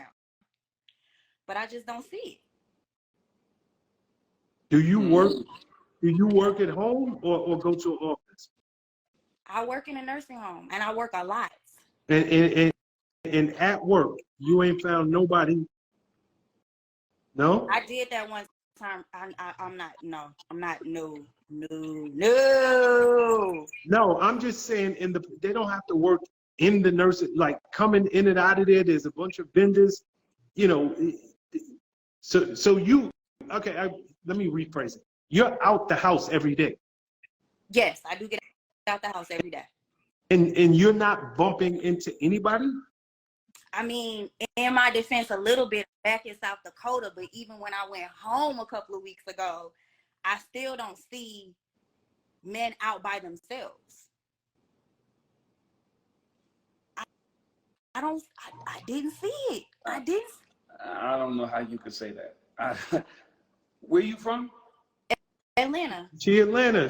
She was working out in Oh, that's right. South Dakota where there's no black You people. was in South. Yeah, I remember. You was in Sioux Falls or some crazy shit. How do you? I don't know where you be at. I see single niggas and running around Atlanta. Go to Dan Tana's. Okay. I see single niggas out all the time in Atlanta when I'm in Atlanta. I see single dudes out all the time. I see a bunch of dudes out all the time. Atlanta is actually probably a hub for all the dudes that are out moving around. Rich, why you try me with the older dudes? I'm just playing. You good? Well, I'm an older dude, so I'm just saying older dudes in general. Anything over 35 is an older dude now. Okay. So, Dudes. because I mean, I don't know. I just know that when I'm in Atlanta, I've seen dudes move around dolo all the time. I can give you 5 locations right now that you need to go to. All right, send them to me. I'll do that. I don't want to hold up too much time over here trying to find somebody for me. I want to let y'all get back to the conversation, and thank you all as usual. Fine. You know, Rich be out in Atlanta all the time. She gonna stop popping up where the places you be. I mean, I don't understand how you can say I'm from Atlanta and then in the same sentence be like, I don't see dudes. Okay, you just missed what I just said. While you letting somebody else in, Rich is a single man. You just said I ignored He's out in Atlanta all the time. So just follow him, and every time he posts, go to where he at. Wait for Richie to post. You will never see me out. Hey, y'all. Oh, my girl is back. Tad. Yes. What's She's been up? in I'm the on my comments. break. The But Let I'm me BX, tell you the something. Before you BX in the yes, building. it's Diva from the Bronx. you What up, better Diva? you've been in the comment. I seen you in the comments. So Yes. and you said, Richie, you Yes. better pick me. I'm gonna punch you in your face. So I did here's not something. take all of that. I didn't take all of that. Nah, but Sean shouted me out like 2 weeks straight, and I appreciate you for that, Sean. For real, I was in the room. I was trying to get up. I forgot which I was talking about at this point, but You know Shorty, Rich that be this was hating. something. You know Rich be hating on people from the Bronx. Nah, but Shorty that was just up here. I'm trying to say it right. Shorty that was just up here. Like, I get what she said, but how is it that I don't know exactly what the guy said if Shorty was getting a raise or she just was like, it was a raise that she was getting, right? They Now, like her work yeah. ethic. They like her work ethic. I can't say it, but y'all know what I'm trying to say. And in a sense, the guy can say, her ex can say that he's putting food on her table or whatever, but she's working for that. It's not like she's still sleeping with him to put bread on her table for her and her man. Like, no, she's actually working to the point where she got that raise. Like, so I get what she's saying in a sense, but you can also look at it in that point of view as well. All right, so here's the background real quick, and then you make a determination based on this. A woman gets a new job. She's making $70,000 a year at her job. She went to a job interview at a no place. The new place is her Okay. ex-boyfriend, is the boss, Oh, and that job pays $100. The oh, dude I was thought, saying that he feels a way about her taking that job.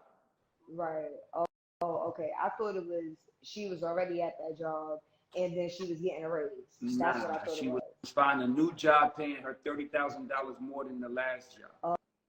Oh, all right. So yeah, I'm with what Shorty said. That was just up here. Then yeah, because ain't no way in hell I'm gonna put my man in that position. Like, nah, yeah. I thought Shorty was still at the same job and then she was getting that raise. Nah. That's what I thought it was. So you Okay. don't agree? You don't agree that she should take that job and get the 30,000 extra? Yes, I agree. She should not take that job. Okay. Like, word, he could make that extra 30,000 if that's the case, and then whatever she was going to bring, they could put it together in that part, or whatever else it is that he's making. Yes, I agree. She should not take that job. Okay. Okay. Word. That's impressive. And I don't I don't really have that much time because I got to get back to work. But You with smoking the weed? I did that already. I was waiting for you to clean me up. Oh. But I gotta get my shit in on my break. What the fuck? But with the stepfather and stuff, like, damn, I know my light is bad.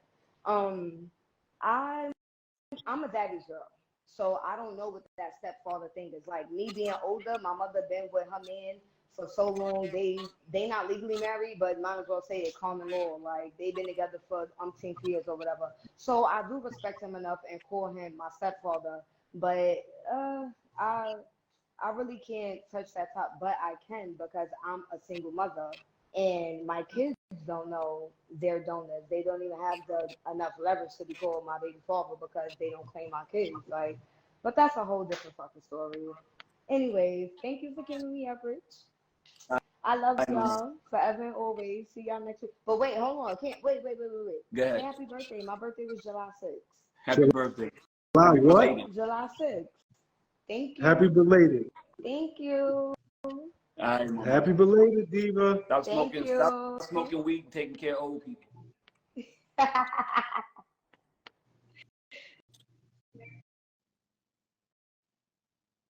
Diamond Ramirez. Diamond Ramirez.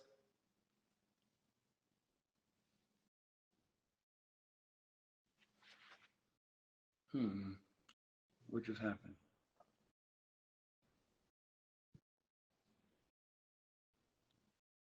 Adja Yusuf. Adja Yusuf. Asia Yusuf.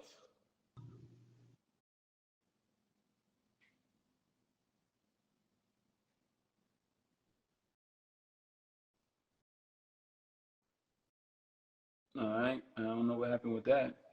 All right, Jeff Dahmer. Here we go. Jeff Dominic. What's up, Jeff? I see you in the comments saying let you in. So here you are. Jeff Dominic.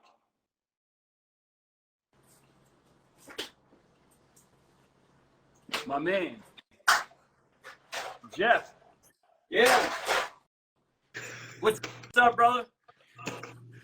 I'm Sorry, I just had to get my son off to work. He works in Manhattan with Fox 5, so I had to get him off to work. And so I talked to you a couple of times because I told you I feel sometimes awkward because I'm an older guy, and I see things sometimes through different colored glasses. I'm going to leave that work for your ex subject alone because I'm on both sides of the fence. There's a double standard, and I'm not going to deny that I have a double standard. But for the other thing, it's easy for us to sit here and play Monday morning quarterback as to what we should have done or what should have happened. There's plenty of fault to go around on that matter. The mother, there's no way that the mother should have let the stepfather hear anything or let the son hear anything between adults. And I think it's a teaching moment for the stepdad. You know, if he were to get, instead of standing up talking down to the young man, if he gets down to the young man and said, listen, bud, that's your daddy. Respect your father. You know, don't just respect your father. You live with us, but he's your dad. Go over there and give your father the respect that he deserves. And when a kid grows up, he's going to start appreciating the stepfather for being like that and encouraging him to have a relationship with his father instead of saying, screw that. I pay for this. I pay for that. You're not going over there with him. That's his dad. You know, when you get on your knee and you're on the same level with the kid, tell him and put your wisdom out on the kid and teach him. You know, he's going to figure it out sooner or later, whether his father's, and Rich, I even wrote down what you said, Uncle Phil. You know, why doesn't he want to be around me, Uncle Phil? He didn't teach me basketball, didn't teach me anything. Why does he want to come around? You know, screw him. I don't need him anymore. Eventually the kid's going to, the kid's going to feel that way. I'm sorry, I got to look at something I wrote down because I've had 5 brain surgeries, so I get a little confused sometimes. So it just takes me a minute. Yeah, no conversation between mom and stepdad should be in front of the child. As he grows up, he'll figure everything out on his own. But the most important thing that I felt is that it was a teaching moment for the stepfather to legitimize himself as a male role model to that young man. If the young man sees his stepfather going off, saying stuff, talking bad about his father, arguing with his mother because stepfather showed up, my question, and I'll get off because I don't want to take up all your time, guys. What do you guys think about having a sit down? Have dad, stepdad, sit down and talk it out, and level your expectations and what you get your message across. We always talk about what do you bring to the table? There's your conversation between 2 men. Are you going to be in this young man's life? Because I am. So are you going to step up and be a dad? But at the same time, stepdad, and I agree, somebody else said this before, don't disrespect the biological father talking to the child. Don't talk bad about dad to the boy.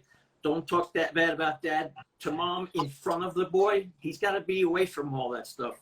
But what do you guys think about having just a face-to-face around the table, sit down and talk it out and figure it out like men and keep this kid's best interests at heart? Because at the end of the day, it's not about what you want. It's not about what I want. It's about what this young man needs. And are you going to be able to provide it? What can we expect from you? Because we don't want to get this kid's hopes up if you're just going to ghost him every time. I'll be by Christmas. Christmas comes, he's gone. Kid's never going to forget and stuff like that. We have to give credit to these little kids. They hear more than you think they hear. They know more than we think they know.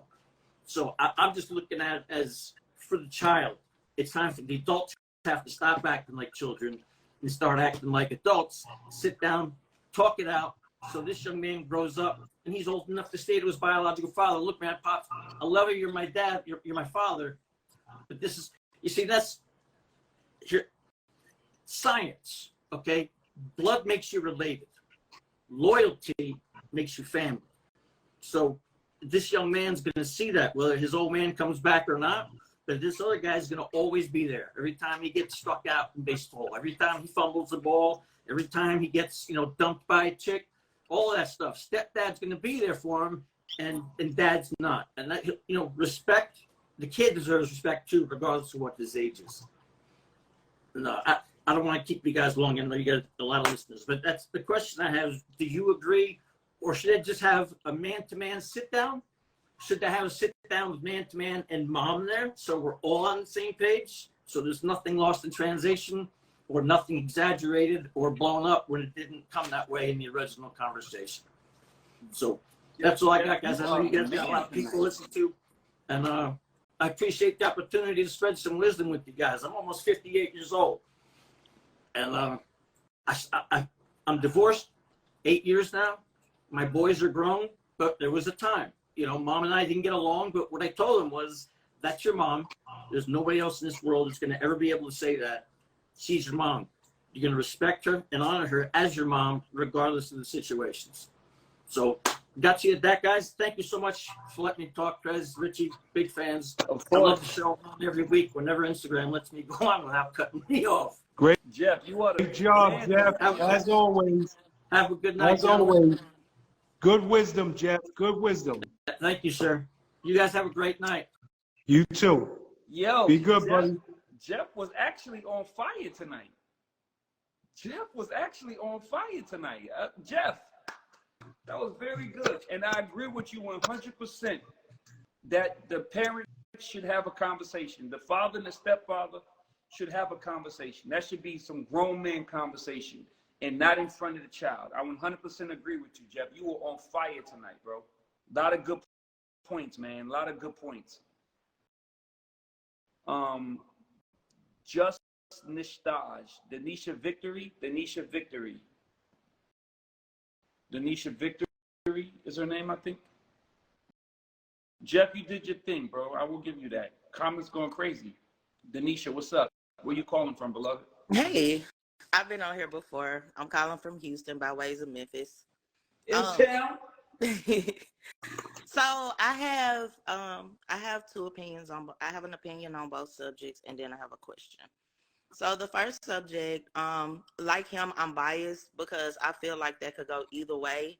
I feel like before he asked that question, he should have asked himself, would he be willing to give up the extra $30,000 and tell her, you know, I'm going to work here, and she should accept it. I feel like his answer to himself, his truthful answer to himself, should reflect on whether or not he should have gave her that ultimatum. However, I don't feel like $30,000 is worth the relationship, depending on how long they've been together, how much they've invested in each other, and if she even feels that the relationship is worth it. I feel like that's something that she has to deal with on her own. That's why I feel like it's biased that's why I feel like I'm biased, because I feel like that decision for me would be based on how I feel about that person. Like if I feel that this is going to go somewhere, of course I'm going to take his feelings into consideration. But if I feel like he's a hindrance and it's really not going anywhere, then to hell with it. I mean, it's like a battle that you have to face by yourself. I don't think anybody can really just say she's wrong or not, you know, for taking a job, or he's wrong for giving her the ultimatum. Basically, it's really how they feel about each other. The second thing is, everybody keeps saying that the stepdad disrespected the dad. But here's my thing, honest to God, and I really don't feel sorry for either one of them. The only person I feel was disrespected was the child. That was that child's day. That was that child's day. It wasn't about him. It wasn't about his feelings. It wasn't about the dad and how they feel about him. That was that child's day. That man should have came in there, delivered his gift, gave his congratulations, and then anything else that they needed to talk about, that could have been discussed at another time. There's a time and place for everything. I don't care how high your emotions are. I don't care how you feeling when you open up that door. You need to remember that there's a child present. Ain't no telling how many people were in the house. Ain't no telling who all was there celebrating. At that time, everything should have been depicted on that child. Everything should have been focused on that child. You should have looked down at that little boy and said, come on in, you know. And then if you want to talk about it or get something off your chest, do it. The only person that I'm seriously mad at is the mom. Because as a mom, and I was married and my family was blended. And there was a time where, you know, my ex-husband, he had an outside child while we were together. I accepted that child, but you couldn't pay me to go and bust in somebody's house, you know, let the mom come over and start going off on the mom and, oh, you did this. No, that's not my business. That's not my place, because that's not my kid. You know, no matter what I do for the kid, I didn't give birth to that kid. I didn't put in on that kid, maybe financially, but at the end of the day, that's something parents need to discuss. But still, you're not going to discuss it while we're discussing this child. You know, while we're celebrating this child. It's not about that. And I think that's where a lot of grown-ups mess up, because everybody want to say, oh, adrenaline causes people to react and all of this, but it's not about that. At the end of the day, y'all took all the focus off this child. That's all that matters, is y'all messed up and took all the focus off the child. And I don't What is like your that at all. question? What is your question? Oh, so my question is, I mean, why do y'all feel that the mother should have did something different other than just stand there looking crazy? Because I haven't heard y'all say anything about the mother. I might have missed it because I've been in and out. You missed it. Oh, You definitely missed it. okay. But we both said that the mother was the one that was wrong. The mother should have been the one that took control of that situation. Okay. She's the one that was in the middle. You know what I mean? Yeah. She allowed the baby father, she allowed the new dude to disrespect, and she should have gotten in the middle and took control of that situation, considering she's the mom. Oh, okay. Okay. Well, I missed that part. My apologies. All good. All right, you guys. All right, mama.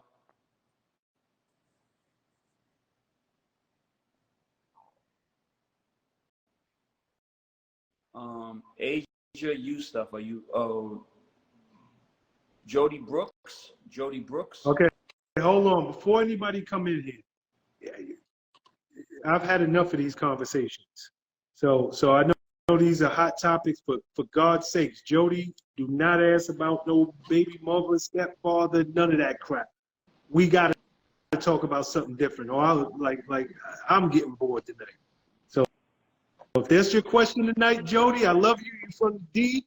Come back on when you got a different question. It's not about the stepfather. Oh, thank God, because I can't I'm still over this topic, and for God's sakes, I brought Nigga, the topic up. you the one presented it. Right. Exactly, but And nigga, then look, can we and go? then y'all keep letting me in on the end, and then Sean keep getting at me all crazy and shit. I'm coming to New York and see you, nigga. No, but I'm Jody from the D. Y'all know who I am. Mine was about actually the job situation, because my thing is, Lord. no, my thing is, Talk about that no more. But I just had a question about it. Do you think that if somebody is already working there, and then the ex-boyfriend comes in and gets hired in as the boss, do you think it's harmful to the relationship to stay? Because honestly, I think if my ex is anywhere where I'm working at or anywhere where I'm supposed to be every day, I don't want to fucking be there. I'm never gonna tell nobody to quit their job because you got a new boss. That's something that's out of your control. You taking the job underneath your ex-boyfriend or underneath your ex-girlfriend, that's different. That's a different scenario. no, that's not what she's asking, Rich. What do you She's saying if you work still with your ex, No. Yeah. Not if I work still with my ex. Like say I'm working at Kohl's and I've already been working there, say maybe 7 years or something like that. And then they come and they say, hey, you guys, we're bringing on a new management team, blah, blah, blah, blah, blah. And then we're going to meet the management team. I come in one day and the management team just so happens to be one of my exes. Now, do I want to stay there and have that problem? You know what I'm saying? Because if I don't, if you're an ex, you're an ex. It's the same damn question. You just spinning it different. I can't, Rich, you gonna answer this one. I can't go, like, we've been answering the same question all night. If you go someplace and the job is, somebody can't, I'm not gonna never tell, I can't tell my girl to quit your job because your boss came and it was your ex. You have no control over that. I'm gonna have to give you the benefit of the doubt on that. I'm not gonna be like, yo, you had a job for 7 years and now you telling me my new boss is my ex. I'm gonna be like, yo, I can't tell you to quit that job. That's crazy. Now I can tell you you to not take a new job with your ex, but I ain't gonna tell you to quit your job that you had. Like that's too much. That's doing too much. That was the only question that I had. Like, what would be the feeling if they came in and you were already working there? Would you feel like you would trust, like, not saying you, but would you trust me enough as your lady, and would you trust our relationship enough to say, hey, look, you already been there, that nigga coming in, you know what I'm saying? You ain't doing nothing. I don't have a problem with it. Rich answered you right. Rich answered you right. Like a nigga can't if new management. I mean, this is a hell of a like this just keep going on. It's just a I wide promise spectrum, y'all, that's why. I'm not talking about none of this no more. So from now on, if y'all got anything related to this topic or what's the other one we've been talking about all night, Richie Dollars is the only person that's gonna talk about it. But I think Rich answers you perfectly. Like a nigga can't ask you to quit under those circumstances. That's all I want to know. I just wanted this perspective as a man at that part of the question. That was it. All right, baby. All right. Later. Bye-bye, Jody from the D. Julie, Somebody got to be going through something different in their life. Like for God's sakes. Julie, is Julie in the room? Hi, guys. Remember me? How can we forget you? Wait a minute, this shit is stuck. Okay, I just want to come up here because Sean said that he needs a different topic and that he's bored and he needs to hear something different. I just came up here to let y'all know that I'm fine and I haven't poked nobody. You see? I knew I was gonna make y'all laugh. Last week you was about to poke dude, huh? No, last week, someday, like, I don't know which day I spoke to y'all. I was on some furious shit, and I was telling y'all I was ready to poke anybody. So y'all found that funny. So he told me what to do. So now I'm listening to y'all, and I'm laughing over here, and he's like, oh, I don't want to hear this. If y'all gonna come up with this, no, y'all talk to Richie. So I said, let me cam up, and let me make this different, and let me at least let Sean know that I'm good, and I haven't poked nobody yet. Right. Good for you. So Good for you, girl. So you all straight with your dude? Everything is good? Y'all. No, ain't no straight no with no dude. I'm single. I'm staying single. You already know that. He's where he's at. He hasn't bothered me. He tried to call me from like 50 million different numbers, but I am good. All right, good. All right, mama. So, good. I'm glad so it worked out.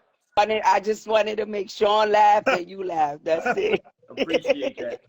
Thank you for the update. All right, Richard, Sean. Later. Bye. Yeah, last week he was about to. Actually, quiet as kept. I'm glad that worked out because last week, as much as it was funny that she was talking about poking the nigga, that shit could have got ugly. Yo, but she said I was effing him up. She said, yo, I was effing him up. And I've got my knife and I'm poking everybody. She had me dying. Hello? This how we doing it? This gonna be how we start this? Really? Oh, shit. Yo, you can't make this up, bro. It's impossible.